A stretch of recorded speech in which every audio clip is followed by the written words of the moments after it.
What's up, everyone? This is the BumCast. I am your host, HBIC, the head bum in charge, along with Bologna, the Southside bum, and Dougie Freshness. And first off, happy Veterans Day to everyone. Thank you to all those who serve. We love you. We appreciate you.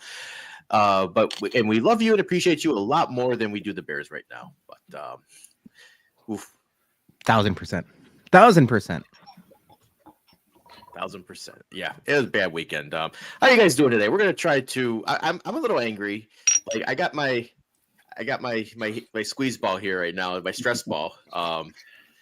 This thing's gonna be squeezed. It might be deflated by the time the show ends with all my anger and rage that I have tonight. So is it all Bears related, or is there just like a snowball of anger? I think it might be a snowball. I don't know yet. We're gonna find out. It's gonna be a wild and funky adventure. What grinds my gears by Jason. Yeah.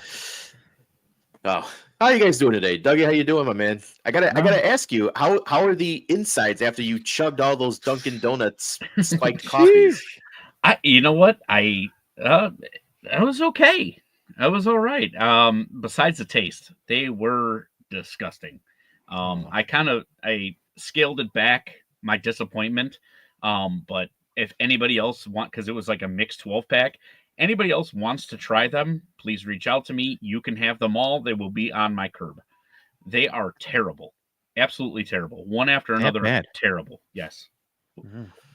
Probably one of the worst like gimmick boozes I've ever had period. Period. Damn. But are you feeling okay though? Like it hasn't like went nuclear on your tum tum yet? Yeah, no bubble guts, no nothing like that. No bubble guts. No bubble guts. I think the other booze like fought it in my stomach and just won. the high proof bourbon just curb stomped it. Absolutely. Yeah. All right, so we kind of did a little. I gave people homework, and you guys both completed it. So that was bad. The Dunkin' was bad. Yeah, but the bacon looks shockingly good. You had your cinnamon toast crunch bacon review on the Twitter, and I thought that was interesting. That was it was a pleasant surprise. While I was cooking it, it was a very, very weird smell. It was like burning cinnamon and bacon, so it had like a really off-putting smell. And it was a bitch to cook. It kept sticking even in a non-stick pan just because of all the, sugary shit that was in it. But overall, it was really, really good. and next time, I say next time because I am going to buy it again. I'm going to try it on the smoker. I didn't want to alter. I saw your comment. I saw people commenting on it, and the first thing that someone said, and something I thought of, is maybe it's better if you do it in the oven, because that's typically an easier way to, you just pop the bacon in the oven until it's your desired crispiness. And another thing that shocked me, maybe early bum of the week, you're a flaccid bacon guy. You're a limp dick bacon guy. Yeah, that's shocking. I do like a softer bacon. Only because most of the time I am a very thick cut bacon guy, and to like get that thick cooked bacon like really crispy, you're just like you're skull fucking, and at that point you've just cooked down and you've made smaller bacon. So thick cut bacon guy. So yes, I am a flaccid bacon, soft bacon chewer lover. Something. What about you guys? 3/4 chubs, full chub bacon guy, black? No, I maybe a little give. I don't like burnt bacon. Like that's not my thing. So maybe just I'm not flaccid bacon, but it has to be maybe just a little give, maybe a little bend. Johnny? Yeah, I like it a little crispy. I like it a little flaccid as well too. I like the just like it's a little 3/4 chub bacon is what I'm looking for. Yeah, it doesn't have to stand at attention. It doesn't have to stand at attention. Trying to show you what I'm trying to show you the bacon. Okay. All right. We're just gonna keep this conversation going. Jason, you finally had the pickle witch, and you were complaining about the size of the pickle in your mouth. That's true. That's true. Like if I'm not gagging on it, then not big enough. All whole stuff. It was just too small of a pickle. And then the meat was hanging out of it. It was all looked like. I'm not gonna go there. What was the price point on that? I was meaning to ask. You know what? I tell you the truth, I don't remember because we got all got chips and stuff, so I didn't really break down the price on it. I probably should have paid attention, but yeah, it was like. And then as soon as like you take the first bite, you're fine, and then the second bite, the meat just shoots out the back of the pickle. There's because it's a pickle. It's slip and slide, right? So sure, there's no give like with the bread. So you take one second bite, bloop, there goes your meat. So they gotta go back to R&D on that one because need a bigger pickle and it needs to be housed better. I just thought that it was gonna, that was my exact thing that was gonna happen. Is just it was gonna like come out at like, I don't know if you ever seen the Three Amigos where they're eating tacos and all the meat like falls out. Like I just felt like that's exactly what that was gonna happen because it's just like it's a hard pickle. Like I think you have to like do something to make it a little bit more like where all the meat's gonna like not slip up like that. But I mean, overall, it was good, right? I mean, overall, was it good? It was okay. Yeah, 3.5 stars. It Would you order it again? Probably not. Yeah, they have to severely change it up for. I want to go back to one quick comment I saw a couple minutes ago. Indy needs to get their shit together. Drinking all the Jameson, that's pretty impressive that Bills fans, Bills Mafia drinks Jameson. Like, I think that'd be more beer people, but I would have guessed Bill Mafia is on the Fireball train. I would have thought they drank Indy out of Fireball. So good. I guess they graduated the Jameson. That's a couple of steps up. Was there any broken tables? I mean, can they report that? That's a given. Yeah. So how was your guys' weekend? Obviously we're going to talk Bears, and like me and Peter went to the game on Sunday, but I started off good with went to Sebastian Maniscalco on Friday. Always he's funny as hell, and I want to one question about that because I forgot to ask you about it. That guy's from Arlington Heights. Yeah. Where does that New York accent come from? Because he doesn't talk like a Chicagoan. He doesn't talk I know it's more Italian than New York, but he's got a lot of New York in him for him. He's got a lot of New York. When he does his stand up, he does the highs and the lows. What are you doing? Yeah, I believe his dad's straight from Italy. Like they came from Italy, like straight to Chicago or Illinois. But Yeah, I don't Yeah, think he has any like New York type of like. Maybe I just mean, me I- thinking Italy more than No, it New does. York? It does sound a little like that because you could tell the Chicago accent and the Chicago Italian accent as well too. But yeah, it does sound a little New Yorkerish for me as well too, especially from Arlington Heights. You know what I'm saying? That's throwing me off even more. like him Yeah, and Jimmy it was- Garoppolo are basically down the street from each other. Yeah. One talks normal and the other talks like, halfway to Mario and Luigi. It was cool though because like when we got there, they announced it when he got on stage. He said that they're actually filming the special for Hulu, and my first thought was, oh shit, like Hulu does comedy. Like, I guess. oh, I always thought like they Netflix do and now. HBO. Like I never thought of watching Hulu. So now I have to subscribe to Hulu to watch his special when it gets released and see how it translates to what we saw in person. But yeah, it was good Friday night for me. What about you guys? Anything? Do you not subscribe to Hulu with the bundle with ESPN and Disney? Like they all toss No, it all together nowadays. We downsized it because of all the fucking streaming shit that we sign up for now. So not trying to have like $75 a month in streaming fees. So I just have like the basic Disney with the ads, basic HBO Max with the ads.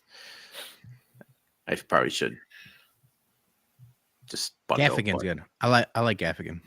Yeah, Yeah. I like him too. He's funny.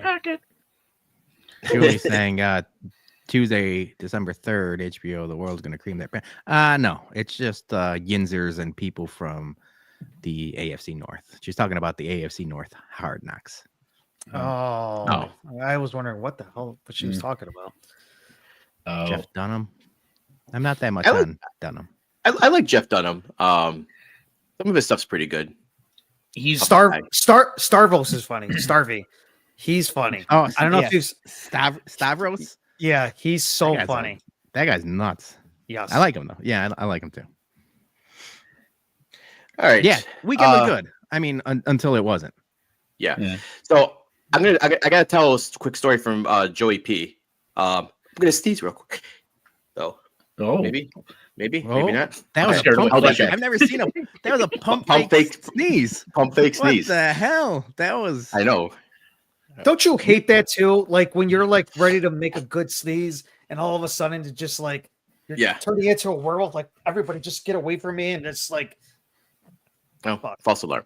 Yeah. So we went at the Bears game on Sunday. We saw Joey P and Sandy P, and he texted us and said that he ran into George McCaskey. He held the door open for George. Oh, yeah.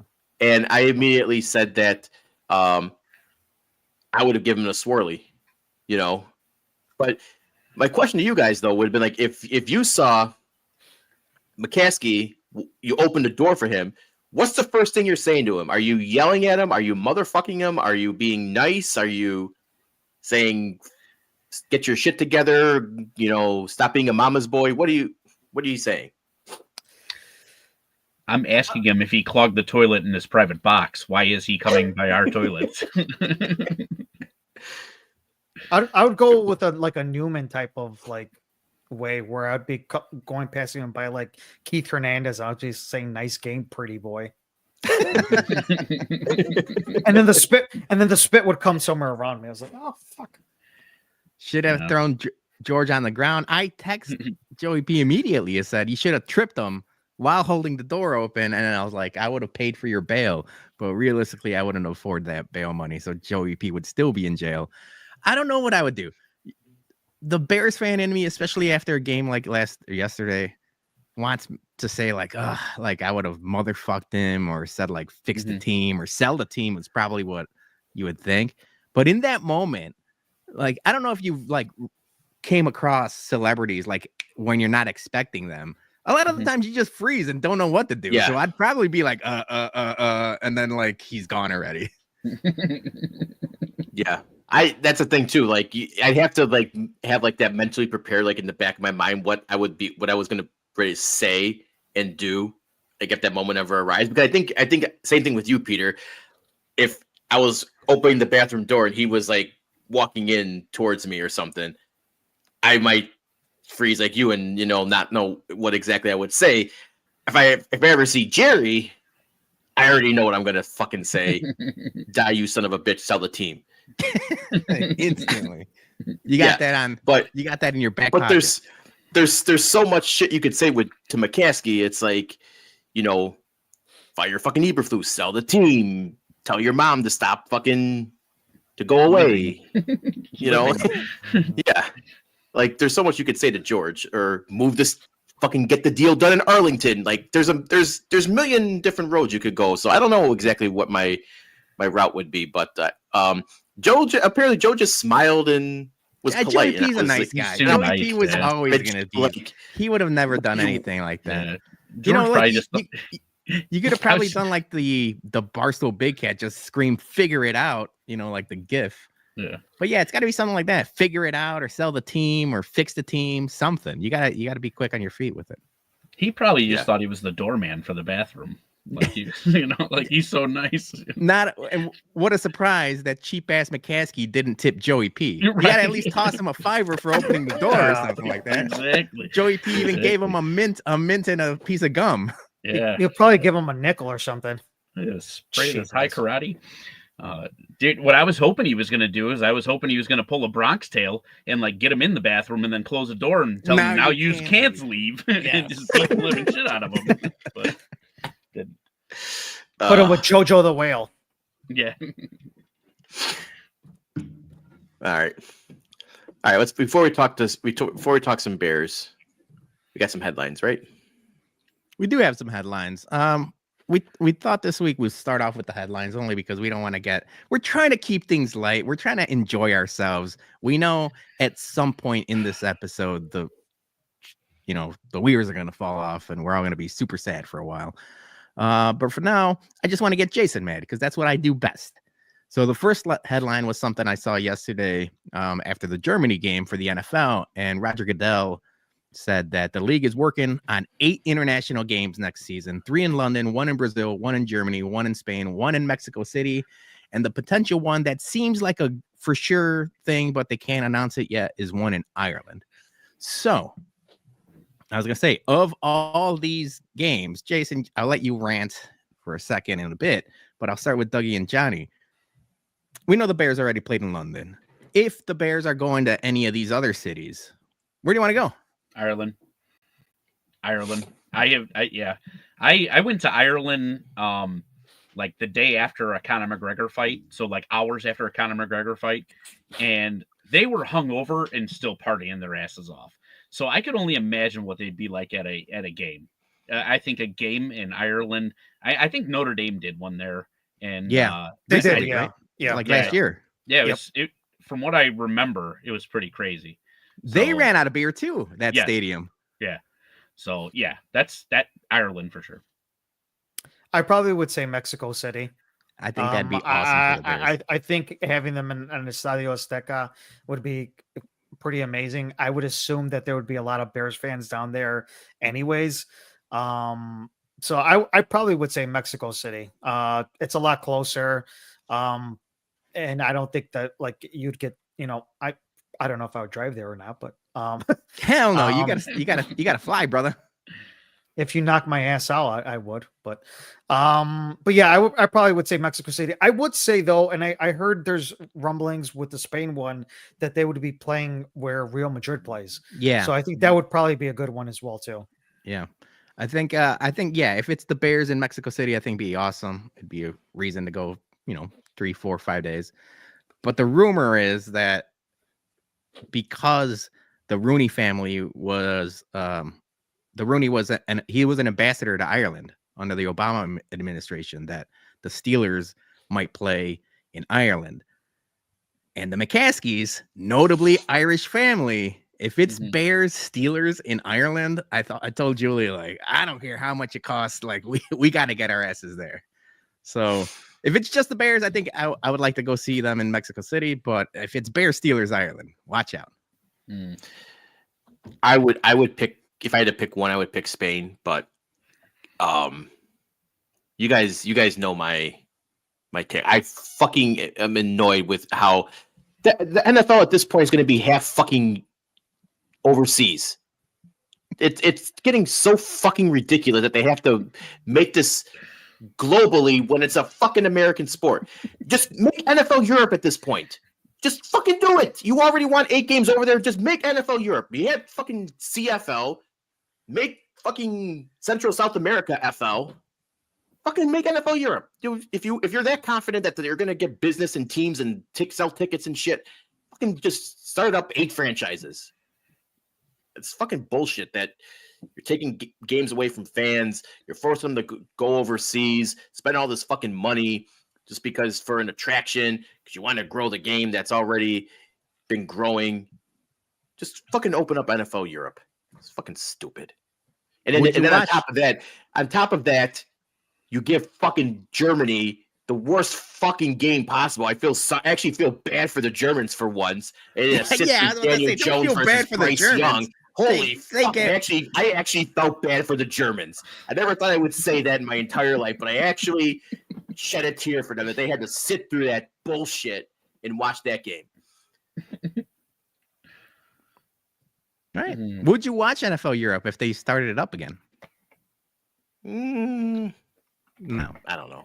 I don't think anybody would. Same reasons I don't watch the XFL or the USFL or CFL. All right. But then headline, if they did NFL Europe, Bears would probably try to find a coach from fucking Estonia or some shit that could run the team. Welcome back, Steve. Well, I think this is a free plug for Steve's movie. I think he was on his other YouTube account. I think Sam Reeves is going to talk about that later in the show in Bums and MVBs. So, but yeah, welcome back. Staying with the NFL, this went viral, and it's something that's happened. We've all talked about it. I mean, we're infamous for our stories, whether they be toilet related or otherwise. Dougie, you talked about your white short story.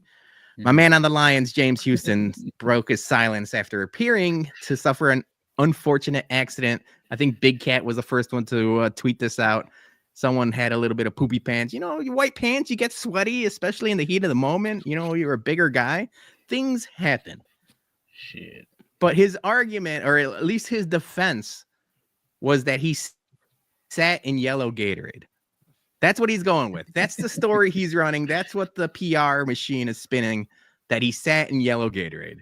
And if you know what yellow Gatorade looks like, and you see what's happening to my man's pants right there, I'm calling bullshit. Yeah, it would. If it was yellow Gatorade, it would be all around the ass cheeks. It would be spread. That's what I'm saying. This is very centralized by the booty hole. It is very much a fart leaky that got booty away from him. It's a fart that got away from him. Yeah, he sometimes you can't trust a fart, and yeah, that's just one unfortunate timing for him. Dougie, yeah. I mean, in all fairness, 3/4 of that game they were shitting their pants anyway. So that's true. Yeah, if you know you got an issue, especially going into the game, maybe you had some bad dinner or something, nervous poops even. You got to go with the Robin Big, the big black word of advice. You got to go with the man pond. You gotta cut a couple pieces of bounty and kind of make do with what you have. Because this is a bad look, and the excuse is even worse. Yeah. Yeah. Not yellow Gatorade. Nice try, though. People Magazine is announcing its Sexiest Man Alive tomorrow. And, of course, pop culture.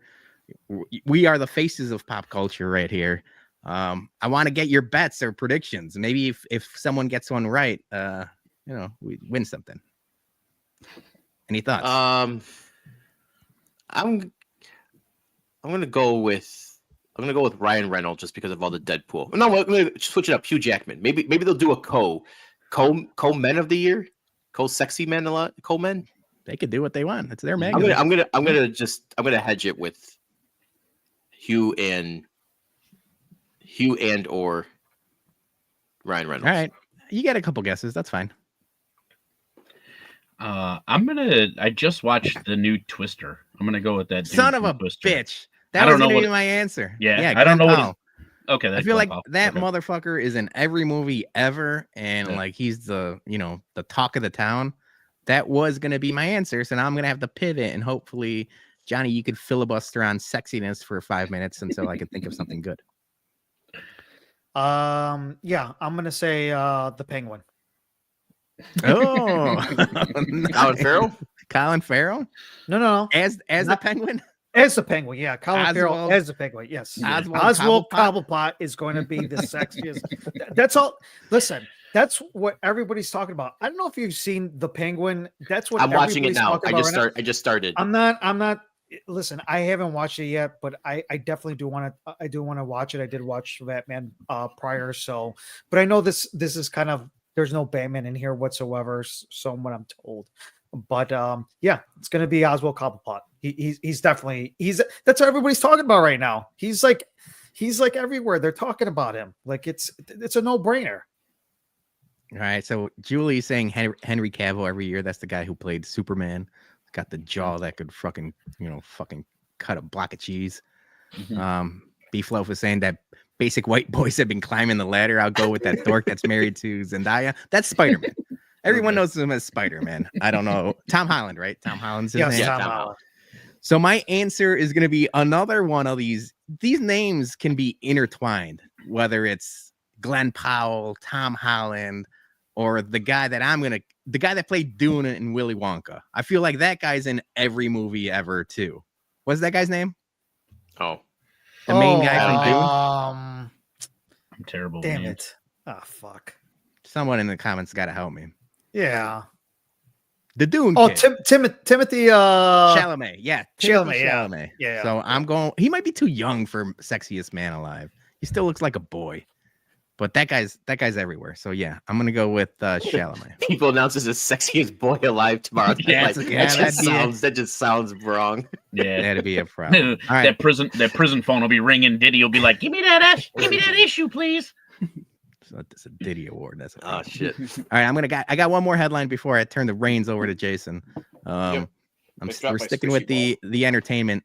Warner Brothers is selling 10 fully functional but not street legal Tumbler Batmobiles from The Dark Knight. Each is priced at $3 million.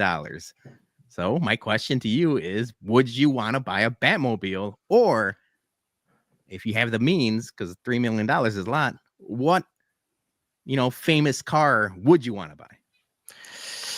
Yeah, I think I would buy one. The only thing that sucks though, they said it's not street legal, and someone replied that you can just take it you can take it off-roading, but you gotta like fucking haul this shit to to go off-road. That seems lame. Like, let me drive it there, just make it fucking street legal. But I did say it says fully functional. Obviously they're not going to have the fucking missiles, machine guns, the bat, but it did say this description that it comes with a smoke screen. So I guess if you're trying to evade the popos, maybe if you do take on the streets, drop the smoke screen and then make a quick turn, and they won't know that you're. Or if the cops stop you, are you gonna like roll down the window and say, "Excuse me, officer, I'm Batman"? Like, are you just gonna say straight up, "I'm Batman"? You gotta speak in the voice too. Yeah. Oh, I'm Batman. I'm sorry. Pulling the lot B with that thing, that'd be awesome. Yeah. Good tail. Yeah, Jason was complaining. I saw this when he tweeted about it, and Jason was complaining like, "What's the point if it's not street legal?" And I'm like, "If you have this much money, I just assume you have an estate where you could just drive that thing around, pull it in from the front driveway to the back driveway and back and forth, and stuff like that." But yeah, I don't think. I mean, the money is a lot of money, but that's not the Batmobile that I think of. There's even give me the '60s Batmobile before giving me this thing. Yeah, right. Like the old Corvette. You want the Michael Keaton? No, I like the I'm talking like that. He's talking about Adam West one. Give me the Adam West Batmobile. That's such an ugly car with the Pope bubble on it. Yeah, with the bubble on it. Looks like a lottery machine. So you know what? The car that I wouldn't want this car. So, but the car I would want, not really movie famous or TV famous, but just famous in general. One of those duck mobiles. The ones where you like people go on the ducks and they kind of like they drive and then they go in the water. The Wisconsin Ducks. Hell yeah, the Wisconsin Dell Ducks. Yep, I want one of those. Like the amphibian cars. Mm-hmm. Yep. That's what I You would just like pull it off Lakeshore Drive, cut through North Avenue, and just go right on the lake there, Dougie. Sometimes you got to skip traffic, bro. Traffic's a bitch sometimes. Johnny, you got a car? I had a couple cars. Yes, I wouldn't. If I had $3 million, I'm pretty sure I could buy a couple cars with this.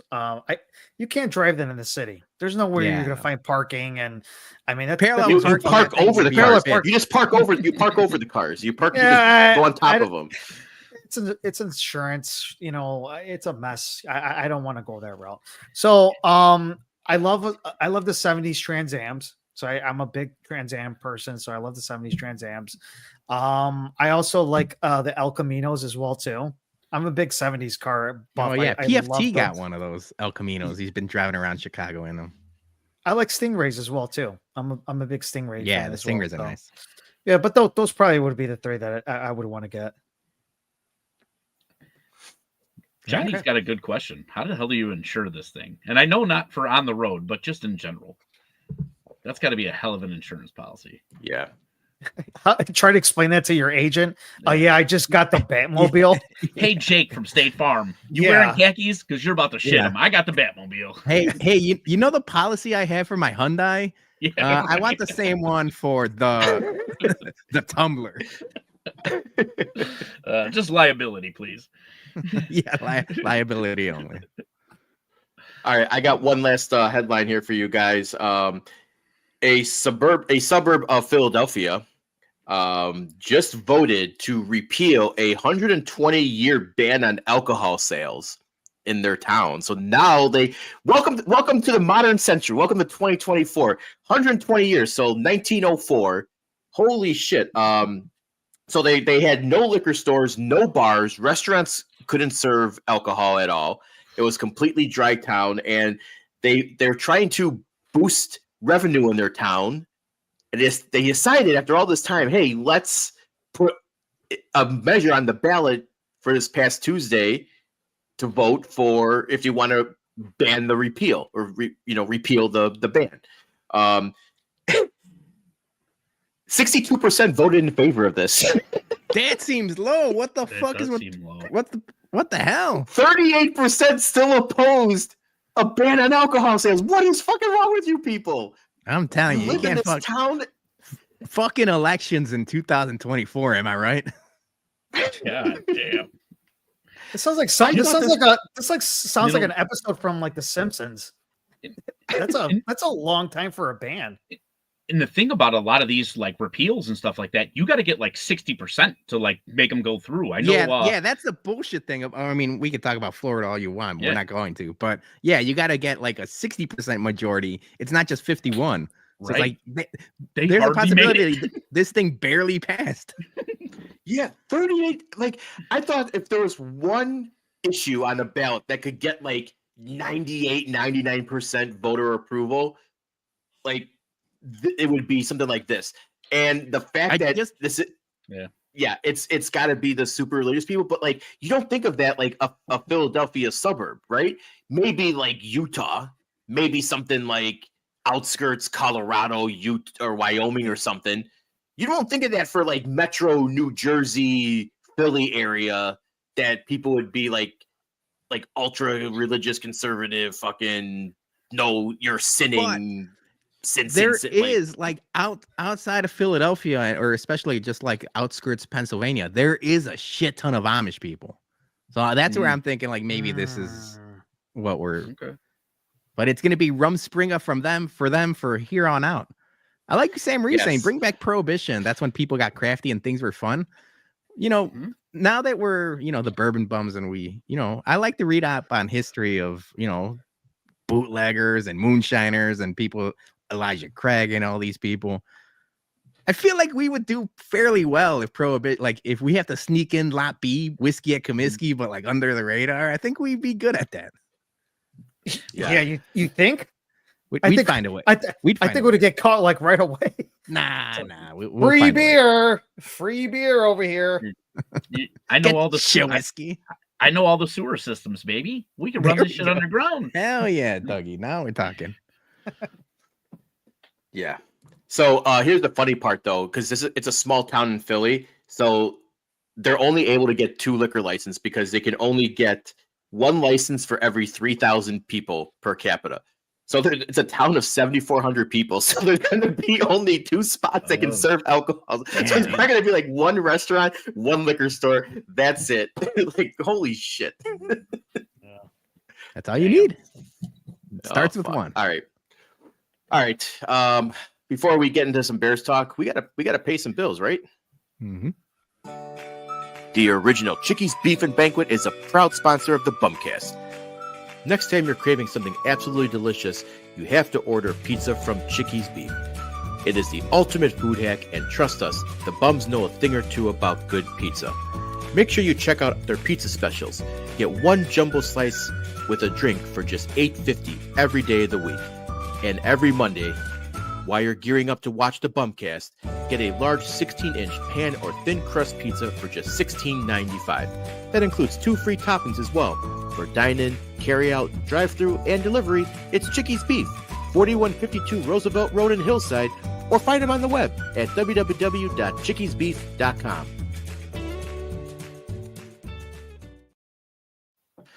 All right, it's time for my blood pressure to rise. I might have to pop one of these bad boys before Get your we start squeezy. talking here. Get your stress ball out. Yeah, get the stress ball out. Just gonna. All right, so I think the only thing worse than watching that game yesterday was actually being there live in person. So Peter, like me and you, ended up going to the game. We thought the vibes were going to be high, bounce back win against Patriots. They're pretty bad. Turns out we are much, much fucking worse. I really don't know what to say except for that the crowd was fucking just booing the hell out of them. Bad fucking play calls, punt after punt after punt. Caleb's not throwing guys open. They're running into the linemen. The linemen aren't doing their shit. Colton Shellman's just playing handsy with, defensive line. All around bad fucking play. They only get a measly field goal. Haven't scored since a touchdown since the end of the Washington game. So almost two full games now, no touchdowns. I'll get you guys before we talk about the press conference and everything, or the press conferences and everything today. Let's get your guys' takes on this, because this was it's getting borderline fucking apathetic now, where I'm like I just can't deal with this shit anymore. I'm like beyond anger. I'm acceptance. I'm apathetic now, so but let's get your guys' take on this, because this was just a complete utter fucking bullshit game. Well, I think, you guys went to the game, and I was watching this at home, so I can't imagine I could imagine how pissed everybody was at that game. Watching it at home, it was probably the most boring game I've ever seen from a Bears game. I've seen terrible games where at least they scored points where it was like 23-55. I didn't even see them. It did not seem that they can move the ball at all. Caleb Williams seemed like he was the whole offense seemed completely lost. And the defense held up as much as they could possibly can with this game. What would they give up? Like, what was 14 or 19 points? 19 points. But yeah, for the most part, that's still pretty good for a defense. They didn't under 20 points. That's what they usually been averaging. So, and they're still out with Brisker and some other people. That offensive play calling was absolute garbage. And we've seen so many offensive coordinators through the years, and we've seen a lot of shit ones. It just seems like they were just, I couldn't even, I can't even, the words can't even come out of my mouth, because that was fucking bad. That was very terrible. Caleb was throwing a lot of stuff that was not even reaching the right receivers. The play calling itself was absolutely terrible. If you looked at some of the routes that they were doing, it just, nobody was open. Like your Eberflus and Waldron, they continue to not prepare for games. This should have been a very winnable game with one of the worst teams in the league. And not only are you're not winning against these teams that you should be beating, but you're just the way that you're preparing for these games are absolutely garbage, and it shows it on the field. 9 times that Caleb Williams got sacked is ridiculous from a Patriots team that's absolutely garbage. I mean, yes, was your offensive line hurt? Okay. That's still, it's inexcusable still for 9 sacks from a worse team. I could see that if it was the Packers. I could see that if it was the Steelers. I could see if there was a good defense, but we're facing the Patriots and you're fucking up. Where's the accountability? And then this interview, and then this whole press conference that they push back. And there's no accountability to that. Let's get in that later. No, I know. I'm not going to get too much into it right now, but I'm just saying that there's just no accountability from him whatsoever, and it's frustrating. That's why everybody's booing. I see the players; they're probably just there as well too. They're frustrated from the play calling. You saw that video where Caleb Williams was sitting right next to Waldron, and Waldron's laughing, and he's like, "I can't believe you're fucking laughing." Like, this is absolutely embarrassing, and you're killing this kid as well too in his first year. So, I mean, everything was just embarrassing, and it doesn't get any better moving forward with the schedule. It's going to get a lot worse, and I don't know what's going to happen with Waldron. It was just a complete embarrassing thing to watch. Everybody's making a joke out of this, rightfully so, as a Bears organization, as we don't know what the fuck we're doing. It just... I mean, like I said, I'm just a loss of words with this team. Yeah, to your point, they came into that game with 15 sacks, and they added 9. 15 on the year. And they more than doubled their sack total. Yeah. I couldn't believe. I would say a good half of those were on Caleb. There was just this vibe that I was getting in the first quarter that was different than other like slow starts from this team. Like, it just felt like this was not going to be a good game at all. And as I'm watching this in the first quarter, I'm like, okay, maybe I'm wrong.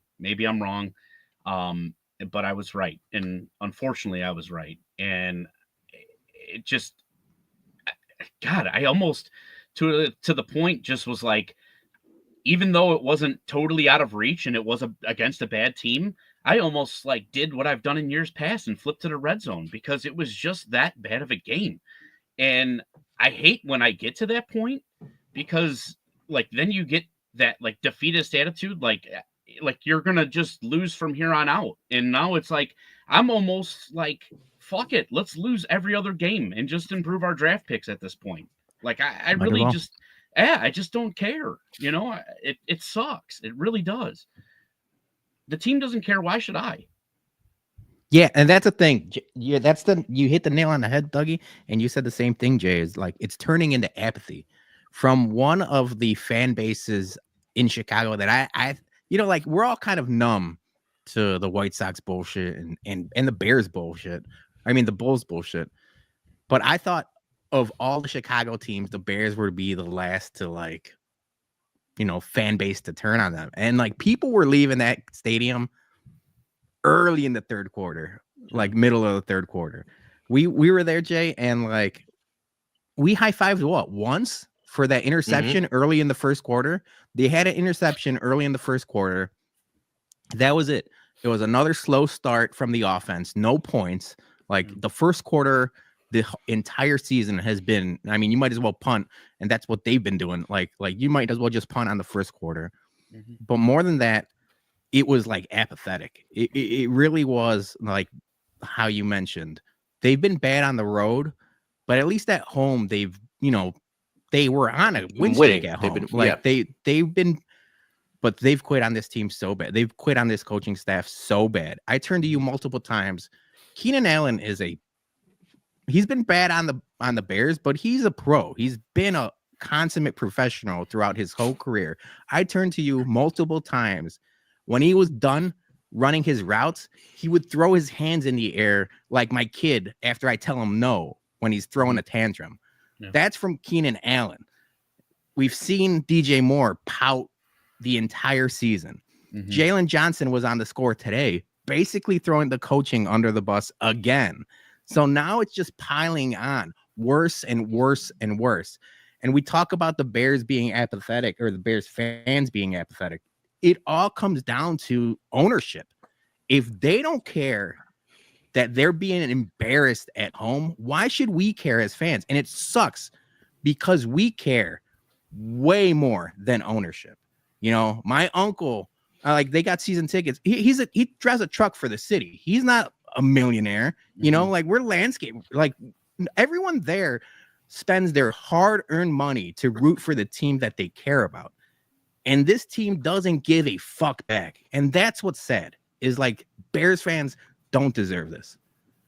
Yeah. I mean, like when we were walking out of the game, I already mentioned to you how like the South lot, there was so many cars already gone already, which usually traffic was easy. Game, usually when you go through the tailgating lots, you're still going through a lot of fucking cars there. And it was a lot of its spots were cleared off. We got out of the parking. We parked in McCormick garage. We got out of there like within 2 minutes. Yeah. That's how quick it was to get out of that garage. It was insane. The Bears, when they got that field goal, they started, playing Bear Down, and no one was singing. No one sang. No, like why are you playing the fight song? You got one fucking field goal when you didn't do shit the entire game. They didn't turn the ball over again. That's good. But again, penalty. So fucking undisciplined with the false starts and illegal shit and all that fucking bullshit that they just can't get right all of a sudden. That I don't know what the fuck they did over the bye week, because that bye week absolutely fucking killed them after riding that momentum.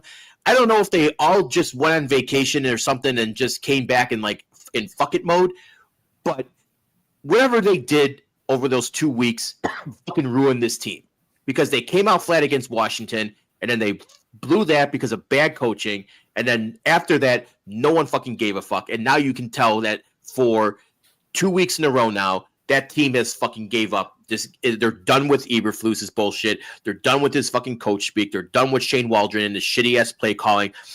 I saw the one play, the highlight where, Caleb hiked it and then he tried to do a fucking bootleg, and then the whole offensive line shifted right into the fucking. And the backside didn't block anybody. There was two guys unguarded. Mm-hmm. Like what kind of play design is that? Sam is in the comments saying like there was multiple times this last game where receivers are basically running the same route into each other. Mm-hmm. Like at what point does that design who designed that? And who thinks it's going to work? It's crazy. The offense is broken.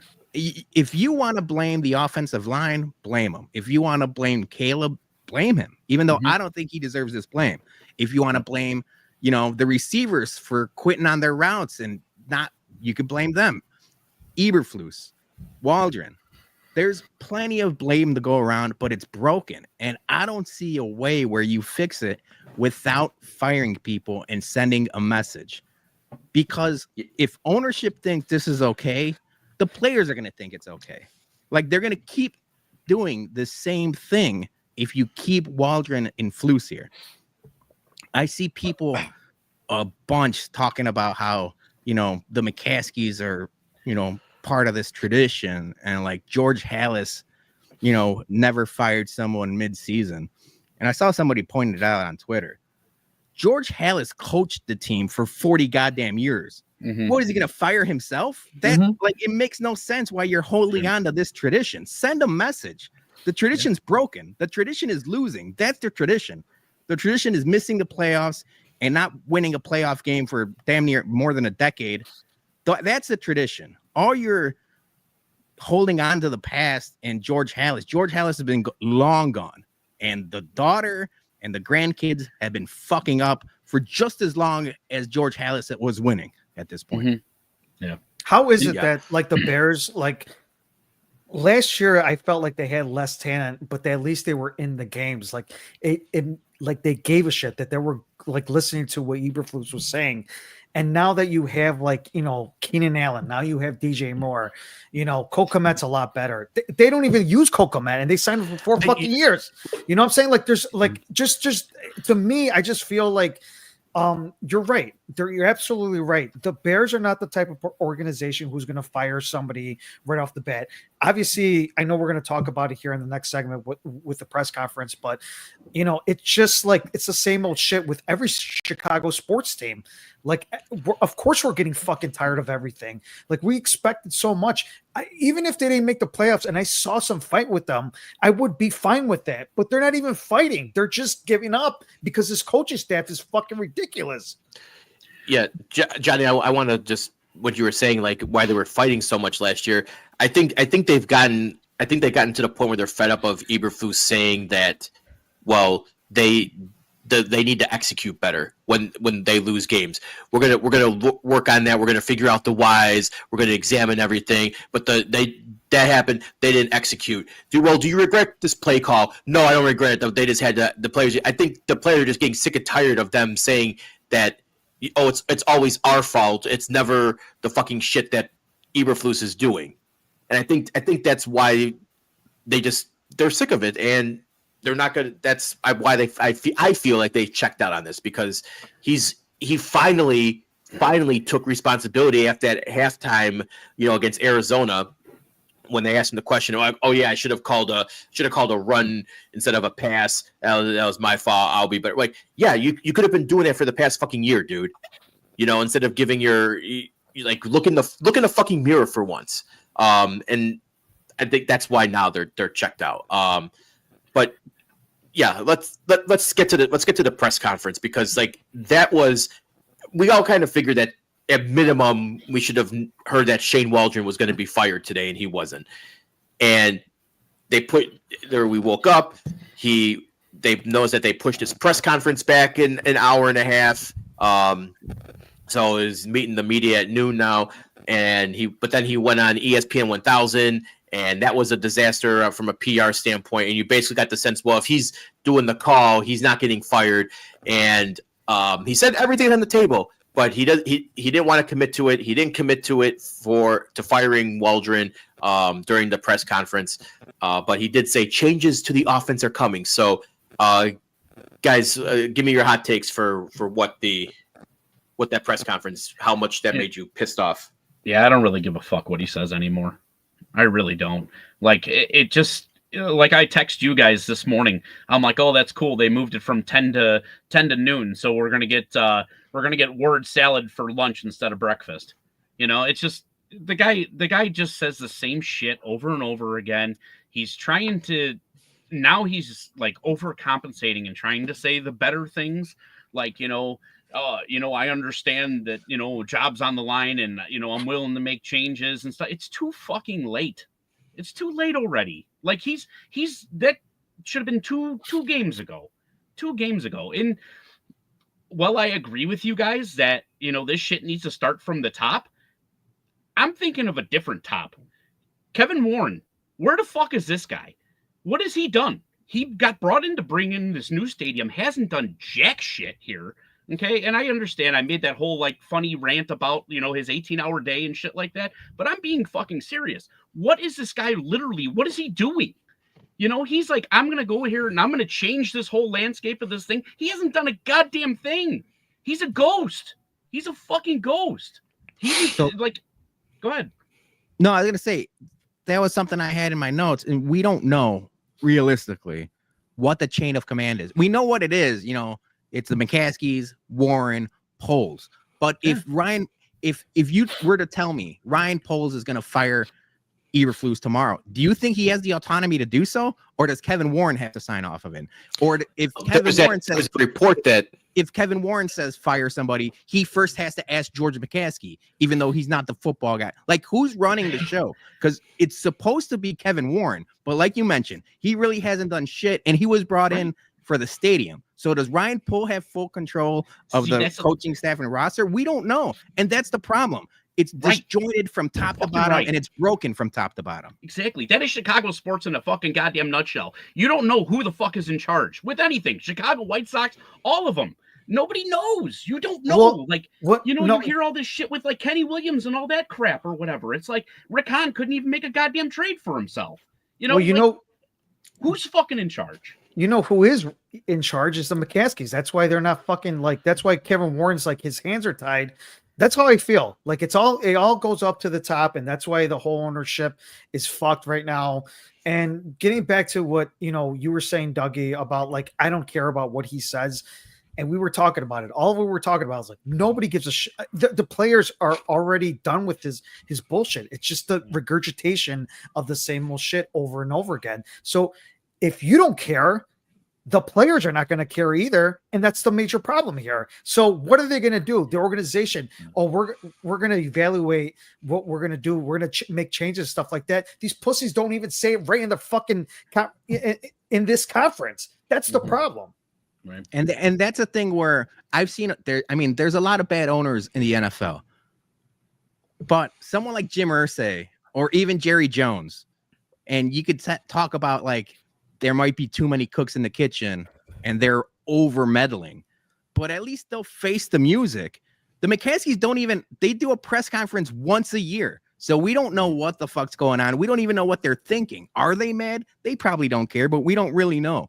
They're not accountable. We ask Flus to be accountable, but realistically, the McCaskies should be the ones accountable for everything. Mm-hmm. And the same thing with Kevin Warren. Kevin Warren, whenever he's talking, he talks about the stadium, but when you ask him X's and O's, he defers to Ryan Poles. And then when Ryan Poles talks, it's more word salad because he doesn't want to, get in trouble with his bosses. So it's just like dog chasing tail. Yeah, there was that report that came out today that if Poles wants to make a move, he needs, permission from Kevin Warren to make the move, and it's like. Right. Why again? Yeah, you shouldn't. If you're the general manager of the team and he's not even focusing on the operations, why the fuck do you need his permission then? Just you're the general manager, you do that job. And then it said there was another report that said that one NFL executive told this guy that Warren wants a non-proven. He wants to be the alpha. He wants to be the alpha in the room. And it's the same thing. We had this discussion last week that there was no chance that they were ever going to sign Jim Harbaugh because of Kevin Warren's ego and them butting heads in his time with the Big Ten. Look at what Jim Harbaugh is doing with the Chargers right now. They need an alpha. They need a football guy. And if that's the case, they're just going to keep hiring the third or fourth best offensive or defensive coordinator. And it's just a vicious cycle that we've been in since they fired Lovey. Yeah, but I'm totally okay with that. If he wants to be the alpha, but be the fucking alpha.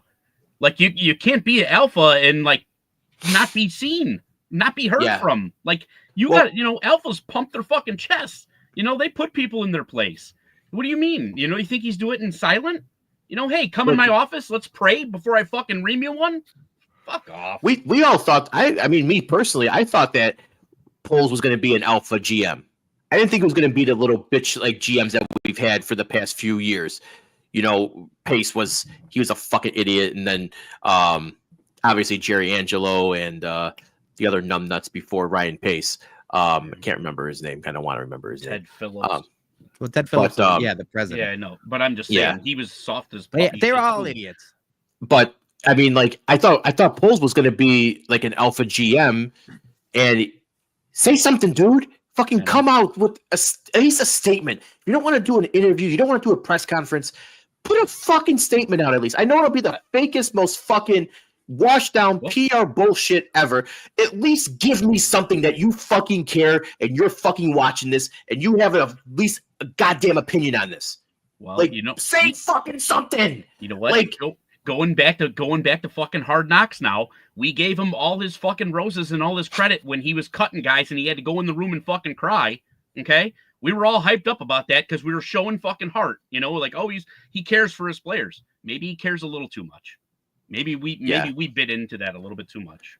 Like I want him so bad to answer questions for his offensive line mistakes. And why. I mean, we all know why he stuck with Flus, and we had that bullshit 10 months ago about the stability and all that bullshit. When I think maybe he wanted to get rid of Flus, but his hands were tied on that aspect. But like he's got a fucking answer for he's got an answer for this shit now. man, like it's all coming back on him. The shit is going to start rolling up eventually because once we fire Waldron, once we fire Eberflus, everybody's going to start getting exposed. Yeah. And people are going to have to start answering for their fucking mistakes. And Poles' mistakes right now are keeping Eberflus, not addressing the offensive line, going too heavy on the offensive weapons. Like, imagine how fucking good like David Montgomery would look in this offense right now. He didn't want to pay him. Montgomery would look fucking great in this offense, but we gave all that money to. I don't know, man. With this offensive line, he was good. No, he was good for the Bears. He wasn't. No, with this up. offensive line, Peter, you're mute right now. Yeah, what is I that? didn't want to hear what you said anyway. So I'm just saying, like, of all the people, DeAndre Swift's been fine. Like, it's not David Montgomery. It's the offensive line. No, I know. What I'm saying though is they could have used. I mean, if they re-signed them, they would have spent money. But like, you're trying to make all these flashy moves, like you're trying to build weapons and offense instead of actually spending that money wisely on the offensive line or using draft capital on the offensive line. Like, that's why he needs to start answering for his mistakes. He should. But if we're asking them to be accountable, we can't sit here and say we weren't sucking his dick when they got Roma Dunze and they got, Keenan Allen. And we said, who's going to stop us? They're unguardable, 3 wides all the time. Cole Kmet, this and that, like that. But like Dougie's mentioned, like we all know, you start building from the inside out and he just refuses to sign or draft competent O-linemen. So yeah, like hand up, we fucked up too. Yeah, I gobbled it all, man. I fucking just I gobbled that shit up, and now I'm having buyer's remorse, man. Yeah, but it's also the coaching as well too. Like as much as that we were like our dicks were hard and stuff like that, like it does fall into the coaching as well too. Like you have to give like Eberflus and Waldron the blame here as well too. Like yes, the offensive line is not like the Lions or any other like team who's good right now that has a good offensive line. I just think that yes, if we had Jim Harbaugh or if maybe we had a good coach, maybe things would be different. Probably different because the players would want to play for their coach. A lot of the nonsense that they're putting out there and a lot of the same play calling that didn't work the first time and they try to do it the second time in a game, it just doesn't work. So I mean, it's all around just blame for a lot of things going on right now, and it's not good. That's the definition of insanity, Johnny. Mm-hmm. Yes. Yep. All right. Bears got picked. Oh, go ahead, Peter. Sorry. No, yeah, I was gonna say if you want to go back to obviously complain about Shane Waldron and Eberflus, Chris Morgan, the offensive line coach, has been. I mean, I don't even think people know his name, and the fact that he's been here for 3 years and that offensive line has been so bad. And I understand injuries happen. Injuries happen to everybody, and the penalties isn't about injuries. That's about discipline and teaching your guys, don't fucking move before the snap. And that's where they keep doing the same thing. Jason mentioned the definition of insanity is like you just keep doing the same things over and over again. The problems that are there aren't being fixed, and they're causing more and more problems. I've seen a lot of people talking about Caleb Williams and the other 4 rookie quarterbacks. And at this point, we saw what Caleb Williams is capable of doing. We all know what he's capable of doing. He had the 300-yard games this season. But like you mentioned, since the bye, it's been bad. I'm at the point, and I know this is going to sound crazy, but I'm almost rather them sit him. And it's not a demotion. It's not a demotion whatsoever. It's an indictment on the coaching staff. These motherfuckers don't know how to use you. We don't want to get you killed because we've seen him take sacks, double-digit sacks the last 2 weeks. They're going to break them like they break every other quarterback. So if I'm Kevin Warren or Ryan Poles, at some point you're going to say, these assholes, if we're not going to fire these assholes, at least protect the most important investment you've had, maybe in the history of the Bears.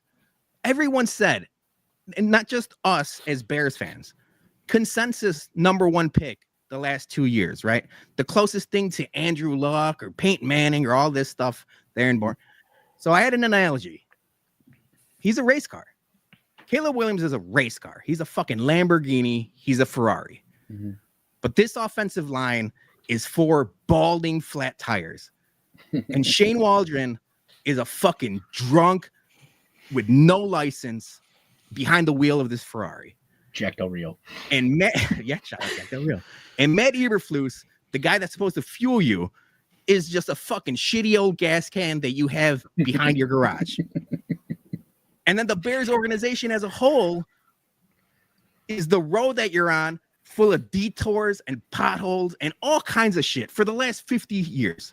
Mm-hmm. So you get this race car and you start them up and you start driving and you're like, holy shit, this fucking race car rides like shit. What is this? I didn't expect it. Well, yeah, motherfuckers, you're doing the same thing you've done for the history of your organization. What do you expect? So at this point, put it in the garage and figure it out until you get a good mechanic and a good driver, because that's it, dude. You're going to break this kid and it's not his fault. Yeah. Good analogy. Yeah. I'm not gonna say it's not all his fault, but he is rookie. You know, he's making rookie mistakes, like a laudable rookie mistakes. You know, I really think like you said, we've seen the flashes in the pan. We see what he is capable of. I feel like it sounds like almost like somebody got in his ear, man. Like he's almost afraid to throw an interception now. You know, like it's like after, I don't know, like after the bye or something, you know, it's like somebody's watering him down or something. You know, it was like every time he went up back for a 5-step drop yesterday, I was like, fuck. Before I just counted the steps. Fuck. You know, you knew like he was either going to get pressured or sacked. Yeah, every time when they snapped the ball, I kept on saying, "Ah, fuck, here we go." Yeah, like before they even play, like even started, like, "Ah, fuck, this is gonna be terrible." You were praying for runs. Yeah. All right. So Bears got Packers next week. They're gonna get their ass kicked. I don't see any other way to not to sugarcoat it, but it's gonna be a bludgeoning, and we'll be back for more rants. It's gonna be more apathy. For sure. More apathy. Honestly, I think we have to talk Bears Packers next week, even though we all know how it's going to go. I'm looking at the schedule now. We're going to be close to the holidays, you know, Vikings, Lions. We might have to take a Bears week off. We need a bye week. We might need a Bears bye week after the Packers game. I think in 2 Mondays from now, full nonsense episode. No Chicago sports. Yeah, we want to cheer the fan base up. You know, do something, because we've been through a lot, like all sports, like all season long. There was this list now. I forgot who put it out there, where they showed every single Chicago sports team. It's been a terrible fucking year for Chicago sports in general. The worst team ever, the White Sox. The Bears, they can't even throw the football and score a touchdown for the past 2 games.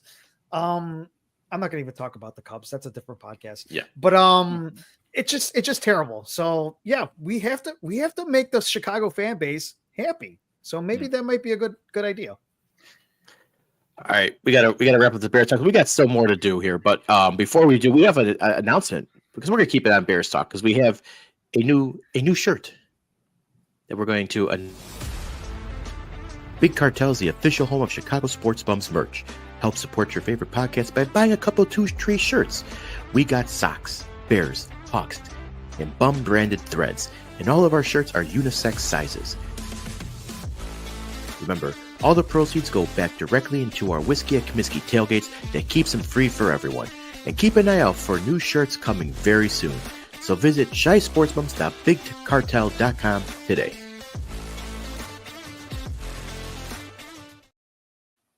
I thought we had a separate graphic for it, but we have a McCaskey the Clown shirt now. We do. Clown shirt. Yeah. I thought we were gonna throw it up there. I thought we were gonna throw it up there, Peter. Sorry. Thought you had that clipped. If we're talking accountability, motherfucker, anybody else can make slides too. You just put a picture up and post it on the fucking on the computer. Oh, whoa! Let's whoa! Just hold I'm still on. hot. I'm still hot on the Bears. I know. That's what Yeah. I know. That's why I'm just saying. Listen, we're gonna go on to some nonsense right now. We're gonna look at the game tape. We're gonna Let's- evaluate. Yeah, we're gonna evaluate. We'll have the post game afterwards, and we're gonna talk about this. Peter's a little Right testy now- right now, and I gotta double check his work. I'll No. I just everybody calm down. Let's talk about a little bit fun. Let's open it up now because we're all hostile right now. yeah. Fuck the Bears. I just wanted to get one more out there. About to remove him. I can do that shit too. All right. Time for some Mary fuck kill. I feel But weird. Peter did the Mary fuck kill, so I have to bring him back. So it's his. He's doing Mary fuck kill. Chicago sports edition.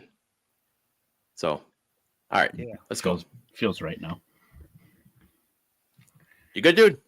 I'm loading it up because you kicked me out, so I got to get the slides back. Oh, Jason. What the hell? I got them. All right. Mary fuck kill. I like the First one. icons. Pick Chicago sportswear. They're all three iconic. Bears. I mean, obviously, White Sox had 90s culture. Arguably the best jersey in all of sports with the Blackhawks. And then something that Johnny, me and you have a very good affinity for is a Bears starter jacket. You saw a lot of them at the game yesterday. Weather was getting chillier. So Mary fuck kill, hat, sweater, starter jacket. All right, I'm gonna kill the Sox because just everything needs to die from them right now. I'm going to marry the Hawks sweater because that thing is just iconic, and I'm going to fuck the Bears jacket. So I gotta do this like it is literally just on what it is. I've got to marry the hat because I'm a big hat guy, and there's no way around that, unfortunately, with the logo. So that was very well played there, Peter. I'm gonna fuck the Blackhawks sweater. I want to really marry that thing, but I can't, and I guess I got to kill the Bears starter jacket. I'm a big hoodie guy, not a jacket guy. Fair. Felt I mean, very you're shorts and a winter guy. I don't think I've ever seen you wear a jacket. Yeah, no, I don't own one. Nah, I own one. This is tough, man. This is so hard for me. I thought when I made this, I thought specifically you, because I've seen you with all three. Yeah, I mean, you wear all three consistently. Yeah. I think at the same time. Maybe at the same time. I think this is the hardest thing like ever for me. I love that Sox hat. I mean, who doesn't? Yeah. And that Blackhawks. I mean, I have all this. I have all these particular do I have to go right now? Can you go first? You're next. Fuck, man. I'm gonna hate this. I'm gonna hate it. But I'm also a big hat guy. I'm a huge hat guy. So I'm gonna marry the Bears jacket just because that's such an iconic Bears starter jacket and all that. I'm gonna fuck the White Sox hat because I always love the hat. I'm gonna kill the as much. Please do not send death threats to me or anything like that. But I'm gonna have to kill the. I don't go to too much Hawks games, so I'm just gonna put that in the back burner because I go to a lot of Sox games. I go to a lot of Bears games, so I'm gonna go with that. I'm gonna go with that. That's it. I'm marrying the hat. The hat is the thing I wear the most. I mean, a ton of White Sox games over the summer. Black hat goes with everything. I don't care what kind of outfit you got going on. I'm fucking the starter jacket because I love a good starter jacket. Always have. And I'm killing the jersey, even though it's iconic. I'm just not a jersey guy. I typically very rarely wear jerseys. So, but yeah. I don't think I've ever seen you in a jersey.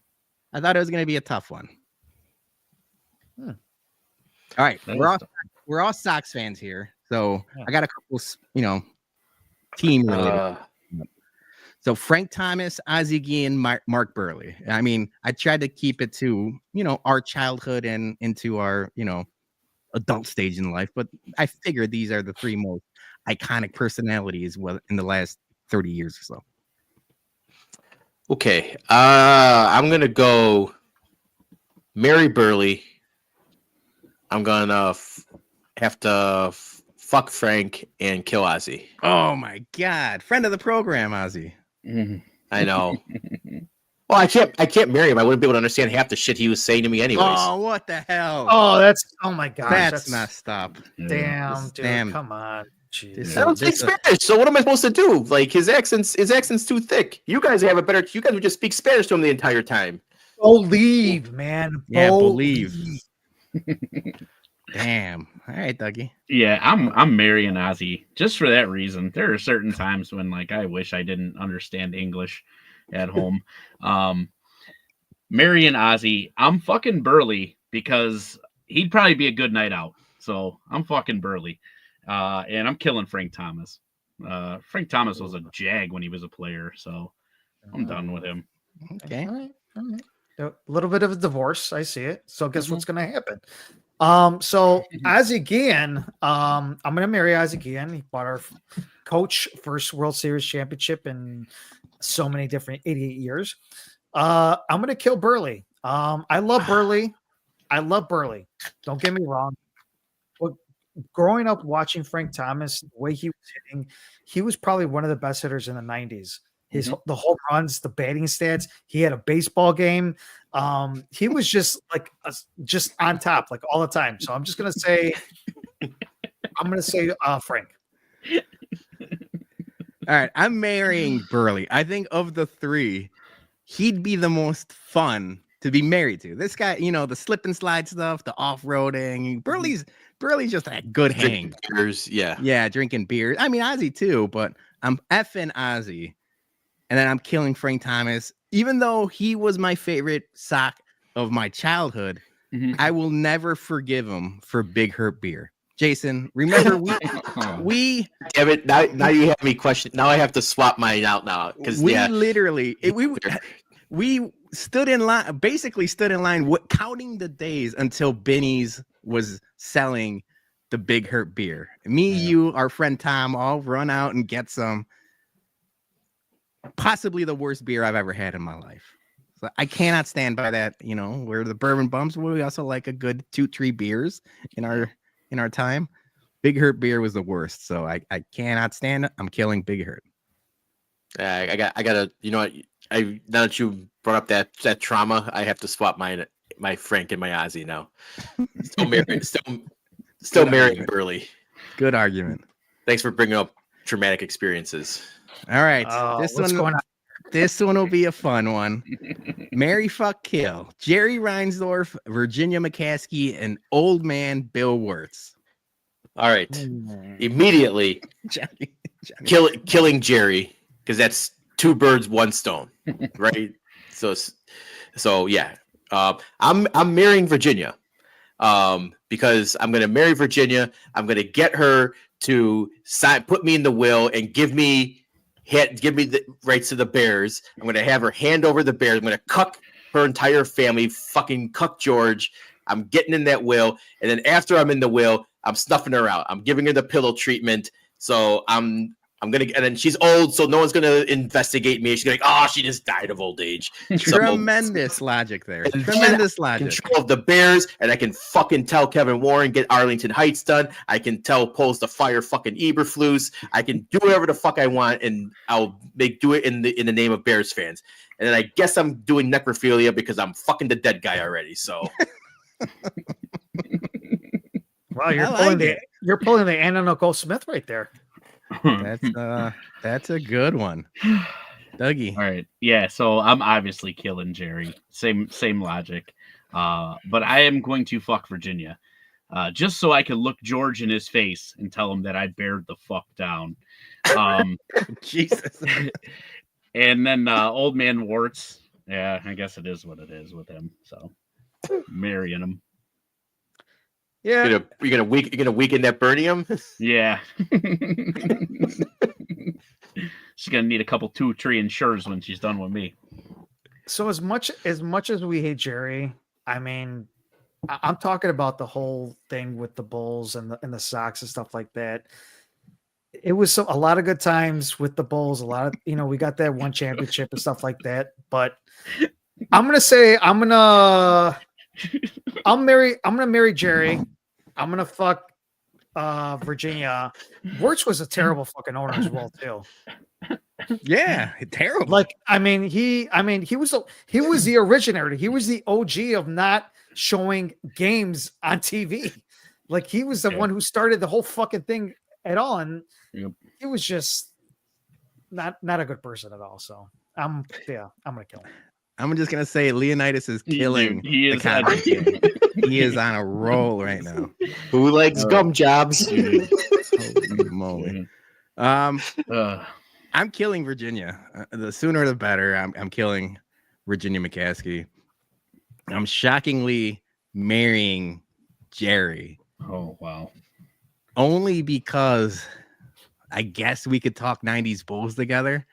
Like, what else are we supposed to do? And yeah, I'm with you, Jay. I'm fucking a dead guy. Well, also, maybe if you marry Jerry, maybe you might be able to put some influence him, right? Whisper in his ear while he's sleeping or something. Subliminal messaging. It's like just be like eating dinner and be like, Chris Get sucks. Spend some money. Yeah. What was it? I mean, we're gonna be married together. That bedroom is gonna smell like farts 24/7. It's gonna be brutal. Me and Jerry just freaking crop dusting each other. All that he definitely eats all stadium food. I think we've done this one once before, and I couldn't remember. But I'm taking Benny the Bull out of this equation. Okay, like Benny is consensus GOAT mascot, maybe of all mascots. So I want to take him out of the equation, and I'm leaving just Staley, Southpaw, and Tommy Hawk. All right. I'm going to kill Tommy Hawk. I am going to marry Southpaw just so we could sit on the beach going like this for the rest of our lives. Like that would be a happy life. And I'm gonna fuck Staley. So because he seems like he'll be a cuddler after sex. He's got no pants on anyway. He's ready. Yeah, he's already ready for action. I don't have to do half the work. So and then he'll just be a big cuddly bear, right? So put some pants on, Staley. No. I'm gonna kill Staley. Killing Staley. I am going to fuck Tommy Hawk because it seems like he'd be a good time, and I'm gonna marry Southpaw because he seems very well versed in a lot of things. Johnny? I'm gonna marry Southpaw. I'll probably fuck Benny the Bull because we took him out. We took him out. Oh yeah. He's consensus GOAT mascot.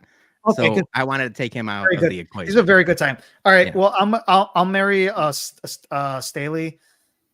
I will kill the shit out of fucking Tommy Hawk because I have my reasons. So rivalry renewed. Anybody that wants to find out or wants to DM me like the reason why, you're more than welcome. I'm not going to get into it because I already got frustrated. I got frustrated with the Bears.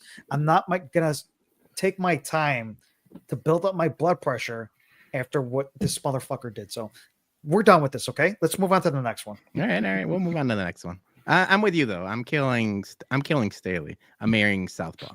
We already got a good relationship with him. He comes to the tailgates. Yeah, he's a good guy. Yeah. All right. This is the current broadcast team for all three Chicago sports teams. I didn't add the Bears because the Bears are national all the time and it's only the radio broadcast. So this is TV broadcast for the Bulls, the Blackhawks, and the White Sox. All right. I'm gonna kill Blackhawks because it's not Foley and Eddie O. They'll never be the same. So I'm killing them. I'm gonna fuck with the White Sox, and I'm gonna marry the Bulls because hot sauce. Stacey King and Adam Amin. Yeah, you're a throuple in that situation. Yep, I am throupling. I like that. All right. I'm killing the Bulls. Stacey King, he had my attention for a while. Now it's just overplayed to me. So I just doesn't do nothing for me. I am going to be marrying the Blackhawks because these boys, I don't know if you've been following them on Twitter or not, but they drank. They drank, and they drank a lot. Yeah. They have a good old time. And Panger is like 5 foot. So me and Joey took a picture with him on the concourse, and he is tiny. So I'm marrying them.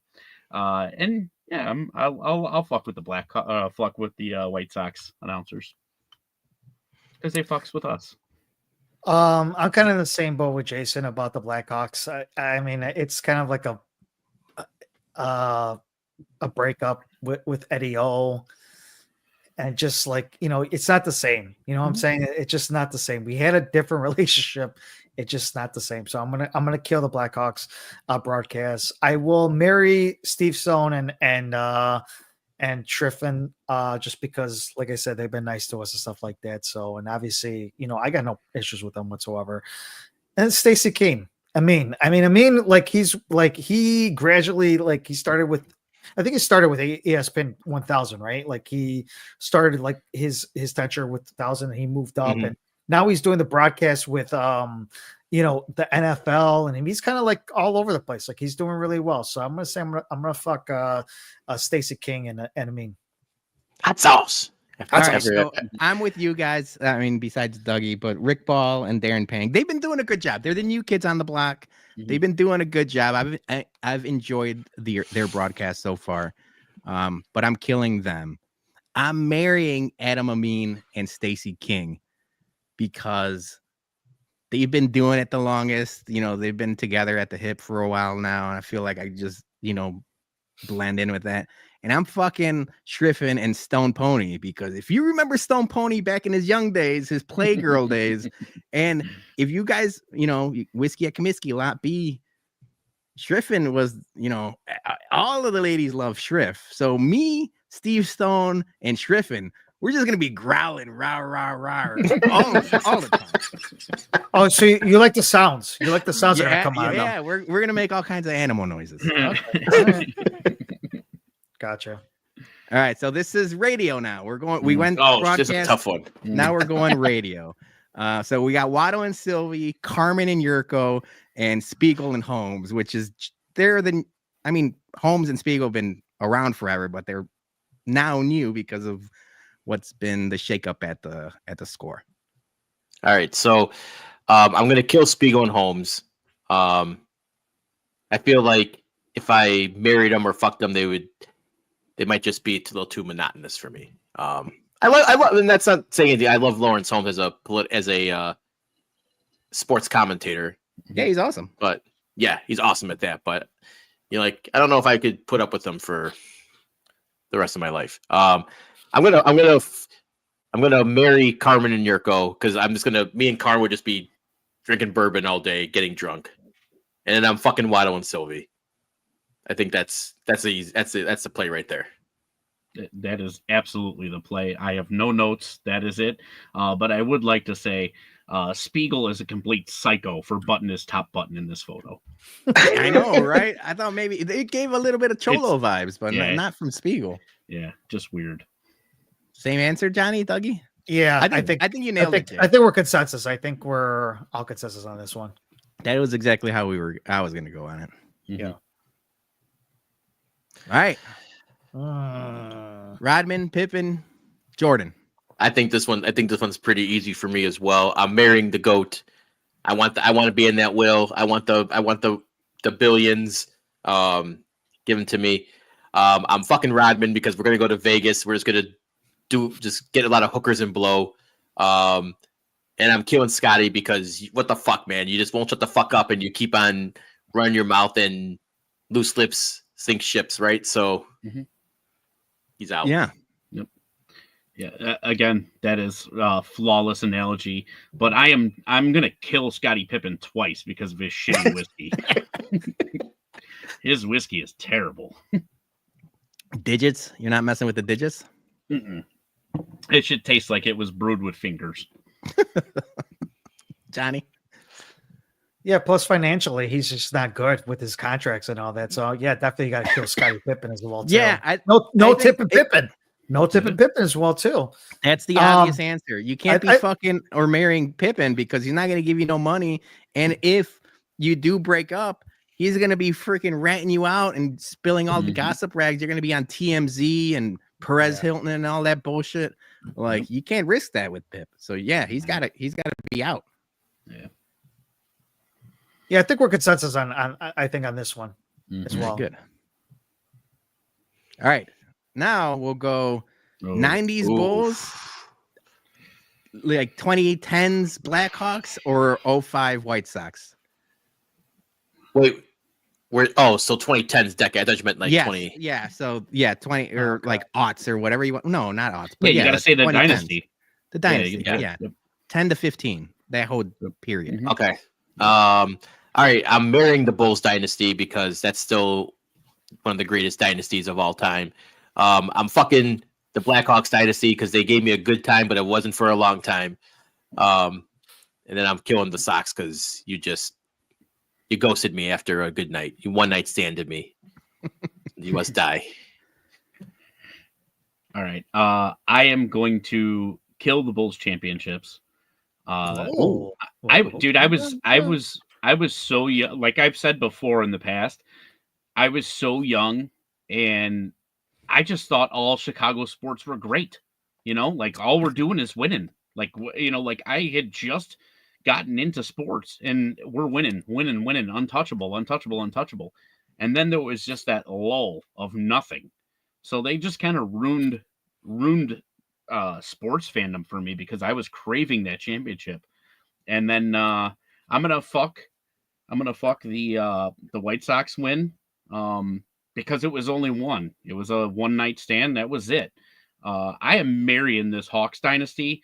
That was in the prime of my drinking time, and just some of the funnest games, winning in the best ways. It was just phenomenal. Great time of my life. I want it to last forever. And when I marry somebody, I don't quit on them. So I'm marrying the Hawks. Wait, hold on. Now you got a tattoo Hawks on your other finger.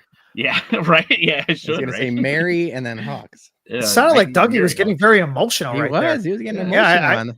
I heard the voice cracking a little bit, but I'm gonna marry the Bulls. I mean, I just that team was just incredible. As a kid growing up with that team was just, I mean, they were at like those playoff battles what they had with the Knicks and the Cavs and the Pistons and all that. It was just, that team will forever be like that, the top tier. I will be marrying the Bulls. The Blackhawks, great times. I'm gonna fuck them. They had we had great times. And they seem like a great time to have, passing all that, like that Stanley Cup all over the place. But yeah, the one and done with the Sox, it's just, I would have liked to see a little bit more out of them. We didn't have a bad year the following year. We won 90 games, but the Detroit Tigers decided to fucking win 100 and something games. And it was just, it was hard to win versus them. So yeah, I gotta kill the Sox. As much as I love the Sox, they were just one and done.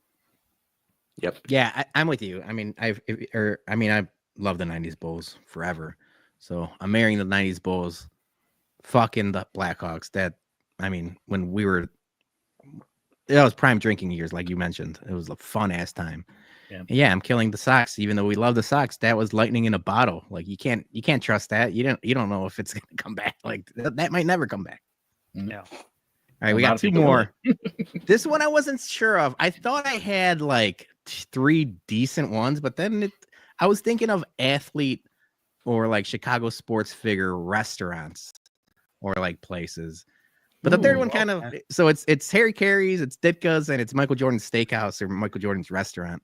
I thought about putting Mongo's Bar in Romeoville out there. That's been up and it's closed for a while. Oh, it closed? It's rebranded now. Yeah. Oh, I didn't know that. That sucks. Yeah, it's I actually live like 10 minutes away from it, maybe 5-10 minutes away from it. I used to go there pretty frequently back in when I worked like out by there. Maybe a couple times stopped for lunch there or happy hour. Yeah, I kind of went downhill, but they rebranded it now. I can't remember what the exact name of it is, but I'll have to do some recon in there at the new. Damn. Yeah. Yeah, I just thought like while doing this, it was like for as much as Chicago loves its athletes, and like we still talk about the '85 Bears and the '90s Bulls and all this stuff. Like, there's not enough, athlete bars or like something where you all hang out and stuff like that. Yeah. All right. So I'm gonna fuck Michael Jordan steak or restaurant. I never went there, but it seemed like that was too gimmicky at the time.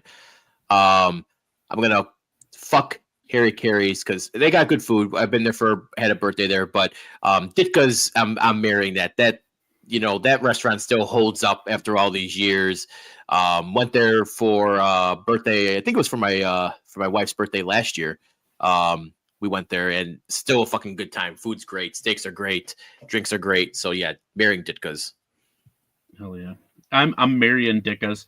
Also, Ditka's got another restaurant just up the road. It's like Grill 89. It's like literally just up the road from that Ditka's, and it's more like a casual, not a steakhouse atmosphere, but like more casual. That's pretty good too. And they got some of the favorites like the pot roast nachos and shit. So I am marrying Ditka's. I've been to Michael Jordan's. He actually just opened one in Oak Brook. Like it closed the last 5 years. It's closed already. Closing. Yeah, I was gonna use that picture and it was closed. I'm like, I would use the old picture. Yeah, I went there once. It was okay. It was all right. So I'd fuck that. Harry Carey's. I went there 2 separate times, one in Rosemont and then one in Lombard. It was like an upgraded Applebee's to me. It didn't do nothing for me. Food was very average. Didn't care for it. So killing Harry Carey again. Yeah. You got him the first time. What the? Was that you? Yeah, his wife kicked him down the stairs the one time. Ooh. Okay. Ooh, a little dirty laundry over here. I'm gonna marry Ditka's. I've been to Ditka's. I've been to also Harry Carey's, so I'm gonna fuck Harry Carey's. They got really good food over there as well too. Jordan's I'm gonna kill because me and my dad tried to go there one time when I was 15. Couldn't even get in there. I mean, it was just, and maybe it was part of the thing where we probably should have got reservations. Maybe it's my dad that should have got the reservation, but we would try to go in there. We the wait was too long. We couldn't get in there. So I'm like, I didn't even get a chance to go in there. So I'm like, fuck this. We're done. But we went to Lalo's that night anyway. That's a good. Lalo's is good. I would have married Lalo's. Lalo's is a good place. I'm with you guys. Ditka's is the best. They're the one of like Chicago athlete or coach restaurants. Like you mentioned, Jay, I like the food at Harry Carey's. I've been there twice. I thought I've been there for lunch. Good. Like nothing to complain about. So I'm fucking that. And then I'm killing, unfortunately, Michael Jordan's restaurant. Even though at the time I remember when it opened as a kid, and Johnny, you mentioned it, like it was the hot shit in town. Only because like who would have thought Michael Jordan restaurant? Okay, yeah, that works. All right, last one. I got 3 up there. But this was more of a nostalgia thing. If you guys think of any other specific ones or you want to swap some out, we can. But the 108 guys, the Section 108 guys, were talking about Chicago sports posters.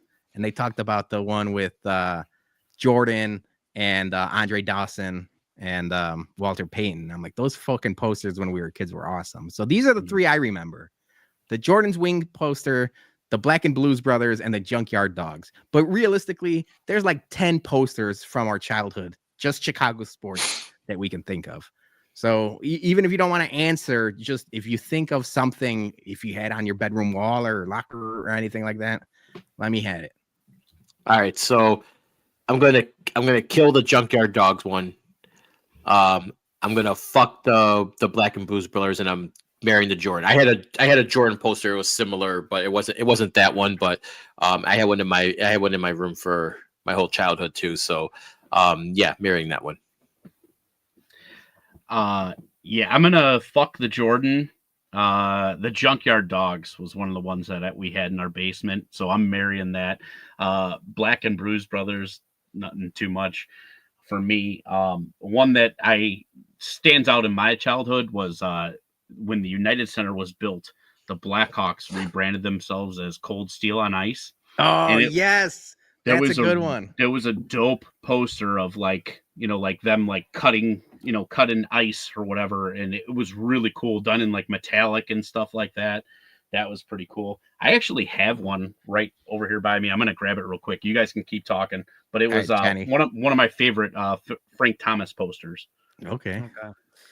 So I'm actually be a little different on this one. We talked about like we have options and stuff like that. So there's two of them I'm not gonna pick.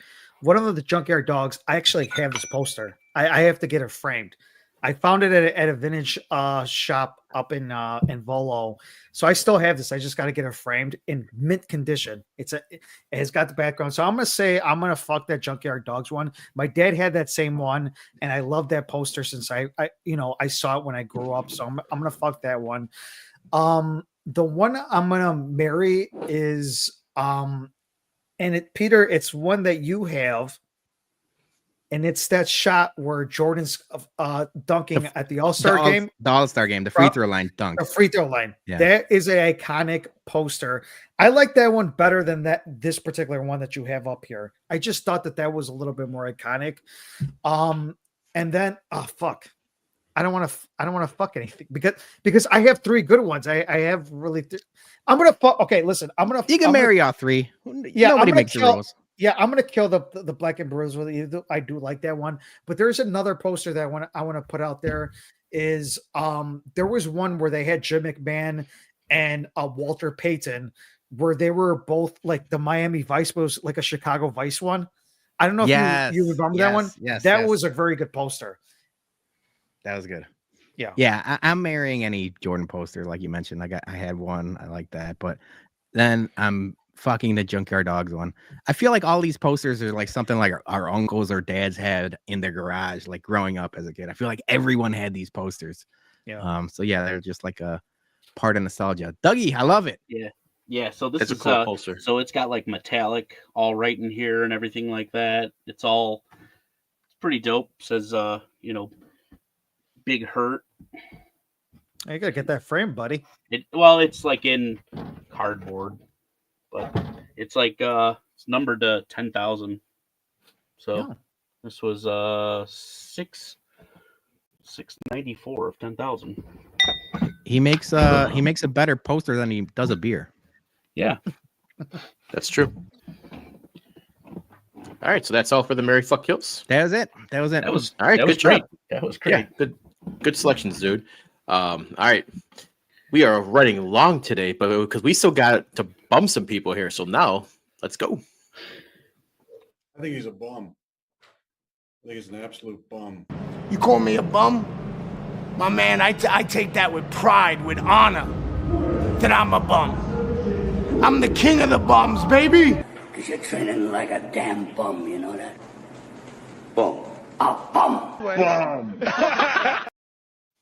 All right, let's get to our listener what a bums and MVBs. First off, Gordo, our friend Gordo, we love you.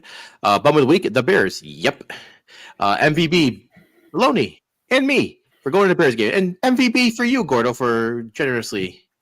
Yeah, those were Gordo's tickets. Unfortunately, we know what he's out going through. I got the next slide ready, but Gordo likes to stir the pot. We talked about him needling the bums, or just podcasts in general on Twitter and stuff like that.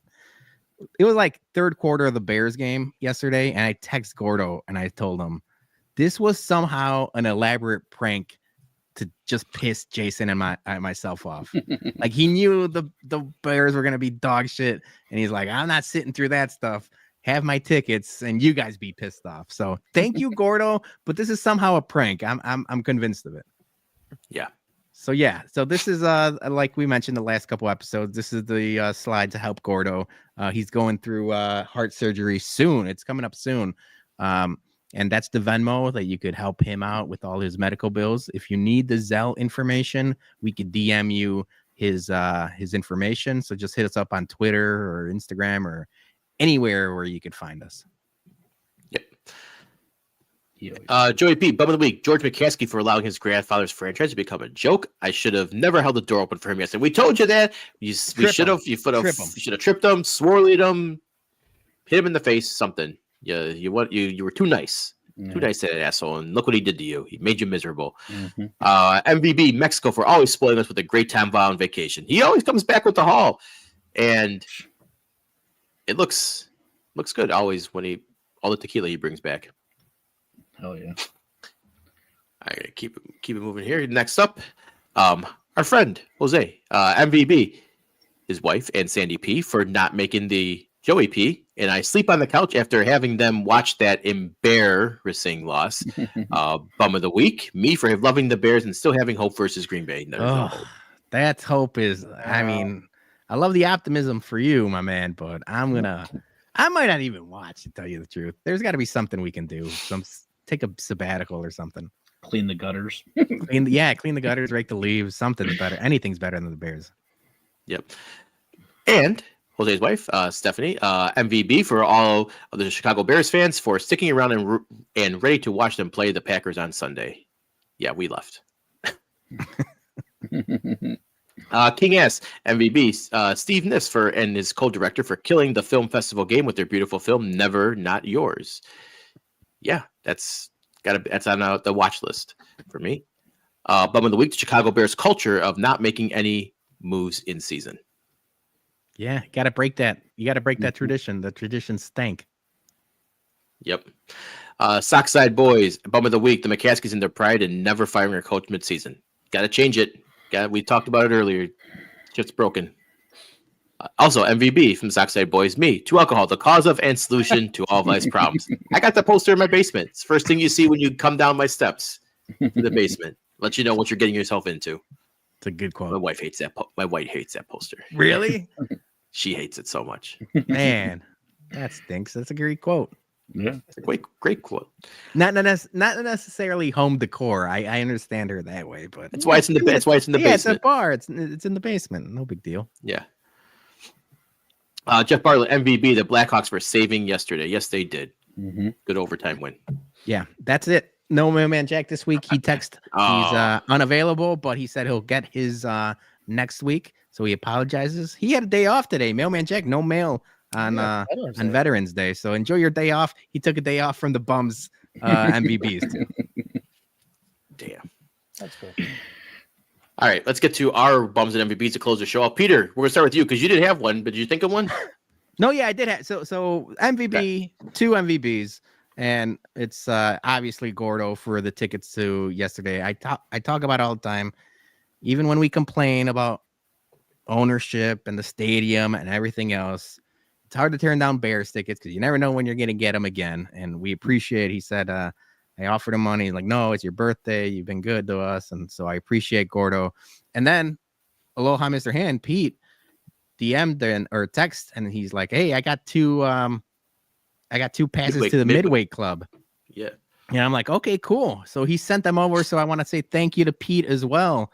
And that Midway Club was the highlight of the game. Obviously, everything else was so bad. But look at the joy on Jason's face right now. With those nachos. He was like, we were both slut. I was gonna say he was like a pig in shit, but we were both like a pig in shit. We got those nachos at the Midway Club, and we walked back to our seats, and he was walking in front of me, so I could see. I wish I would have recorded it. I could see everyone's reactions to Jason walking around with those nachos, and it's like that meme of the girl and the other girl where it's like the guy's looking back. That's exactly what it was, because you get like the cheap Tostitos nachos from every other stand in the stadium, and then here's Jason walking around with like 5 pounds of actual like barbacoa nachos. And we're like, I was getting fucked so hard with those things, and I got stopped at least maybe 5-6 times asking where I got those. Yeah, dude, I'm saying it's in the Midway Club. You need a wristband. You could have been like walking around with 2 sets of boobs and a BBL. People were looking at you like all kinds of ways. Yeah. My first initial reaction when I see this photo, he totally like leaned his neck a little bit, like cute girl stance. and the way that the bricks are, it looks like there's a straw coming out of his beer. Like I was like, that is basic. Oh yeah, shit. it does look like. I thought there was a straw in there as well too. Nachos were awesome. Chili was awesome Dude, they too. looked awesome. We had a bowl of chili at halftime from the Midway Club, and then we went back to our seats and became the grouchy guys from the Muppets. Yeah, and I got roasted for this picture Is that because moving? people never heard of the fucking wind chill next to the lake effect. Dude, I understand that, you know, Bears games in November, you can never plan for that. I got a jacket and a hoodie on too. I'm just as bundled up as you were. But you had the hoodie on, and what we failed to mention, now I'm gonna throw you under the bus. I'm sorry. You had sweatpants underneath your jeans. And I was like, it's like 60 degrees. I was like, I understand people don't account for the wind chill. You never know when you go down by the lake how it said it was going to be like 25, 30 mile an hour winds. And I'm like, that wind's going to fucking cut right through the jeans. I'm going to be fucking cold. But to be honest, it wasn't that bad out, you know, yesterday, especially when the sun came out. But the problem was I also forgot my sunglasses. So the hoodie was actually acting as my visor with the sun right in my eyes. I was all kind of messed up. That was my MVP. So thank you to Gordo and Pete. We, like, all things considered, Jay, you know, we beat traffic getting there. We hung out. We did a lot of research and development for the tailgate. The tailgate scene at the Bears game is a different animal than Lot B White Sox game. But it was literally like two nerds like taking notes. We're like, did you see these table? Did you see these stools? Did you see this, that? And we're just like, wow, it was like the hamster wheel was turning. So I had a good time. It was a mandate. Yeah, we hadn't had a mandate in a while. We haven't had one in a while. All right. Bum. Sorry. Go ahead. Bum is, I'll keep it quick. Bum is Eberflus's phone. Shout out Kaplan for the interview with Jay Hood and stuff like that. And that was a classic. Like, when you got a test at school, my tummy hurts or like this and that. Oh, my cell phone, like cell phone and data, and like you have bad data in Hallis Hall. Bullshit. They got you have landlines there. That was the classic. I don't want to talk to the media, so I'm just gonna pretend like my cell phone is not gonna work. No. All right, Johnny, what you got? Well, kind of piggyback off of what Peter was saying. My MVP, I'm gonna start with MV, is Kaplan. Kaplan for putting that out there. You know, obviously he was on ESPN today, and this is what he does. Like for the most part, he does this every single week. He goes on the show and all that, and they put it out there. It was that phone service or whatever wherever he was at under a tunnel. I don't know. How much tunnels we have here in Chicago, but he says, Coach, your cell phone is bad as the offense right now.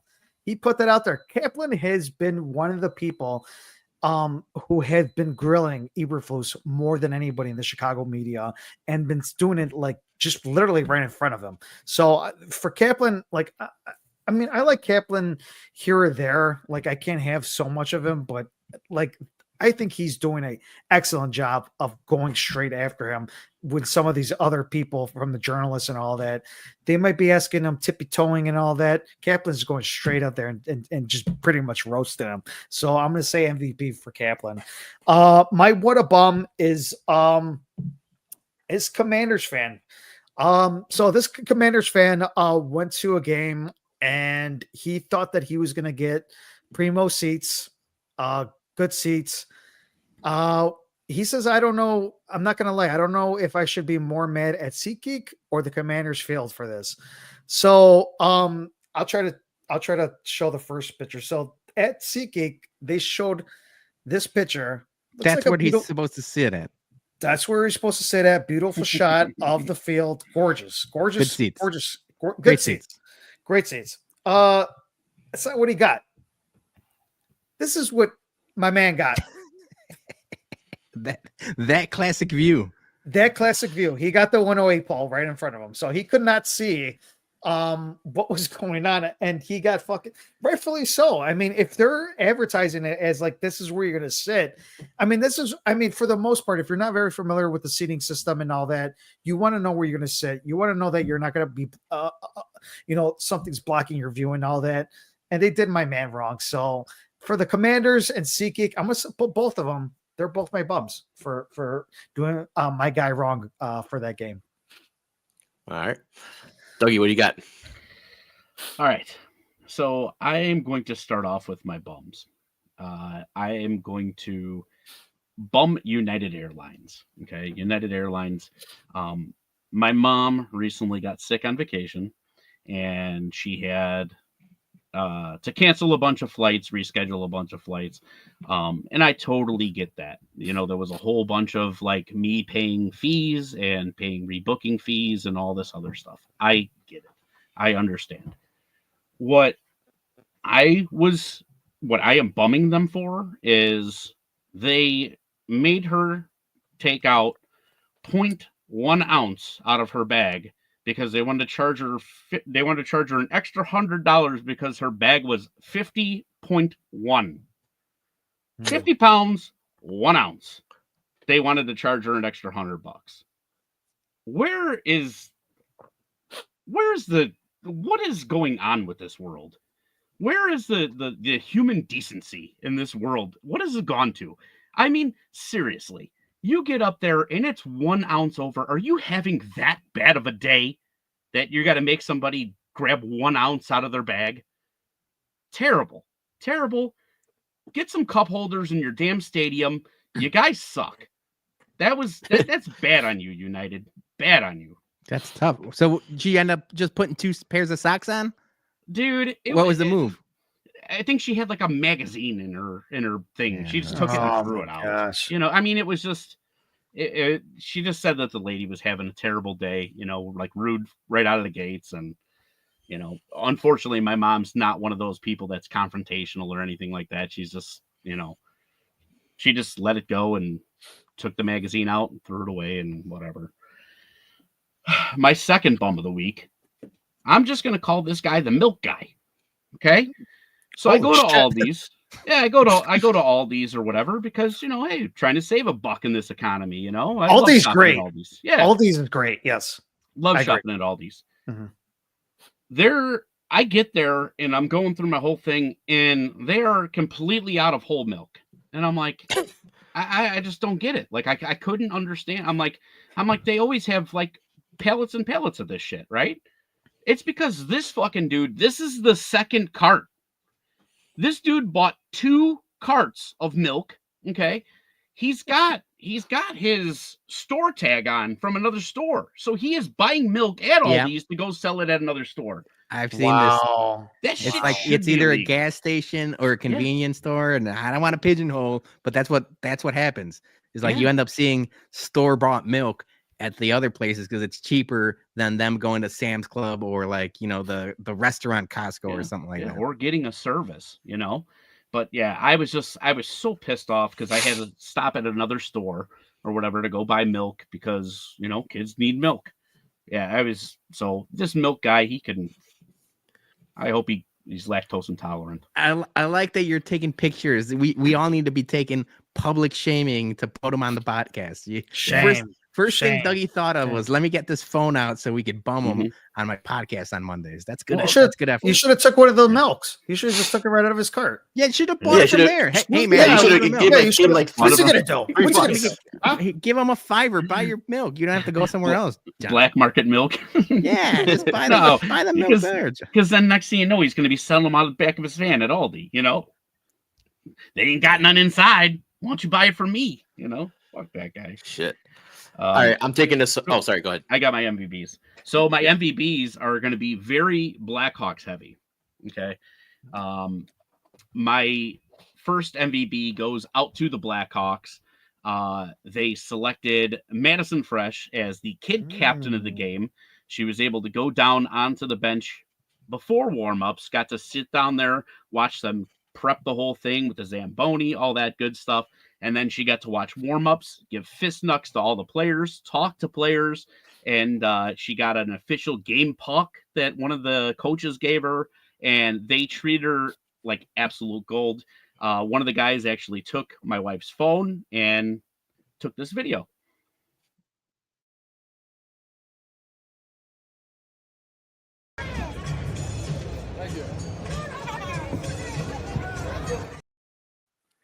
That's Yeah. awesome. So Madison actually talked to Bedard. Just that little quick moment or whatever was like, you guys got this. And he's like, thank you.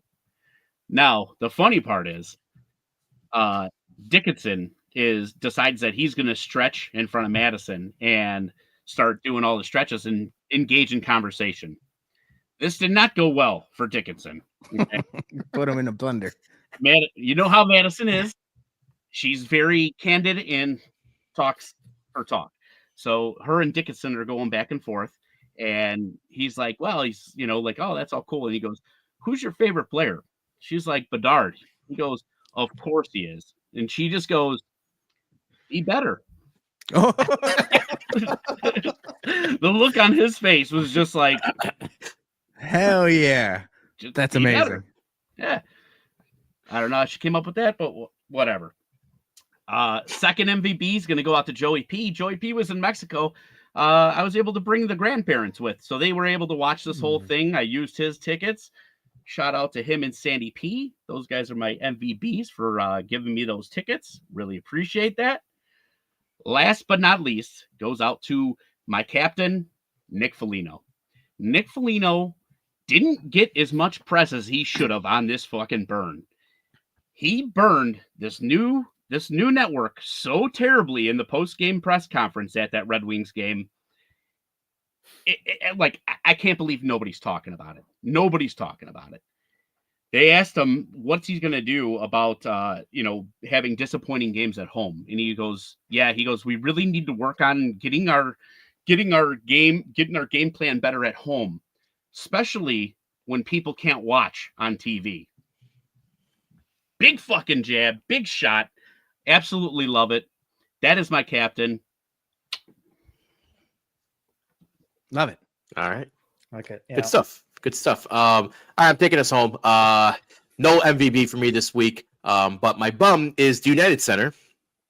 Because I told you guys earlier in the show, I went to go see Sebastian Maniscalco the other day, and we were with there was 5 of us who it was actually 7 of us, but 5 of us rode up together, and we were trying to go eat before the game, but traffic sucked and everything, so we were like, all right, we're just gonna eat at the stadium.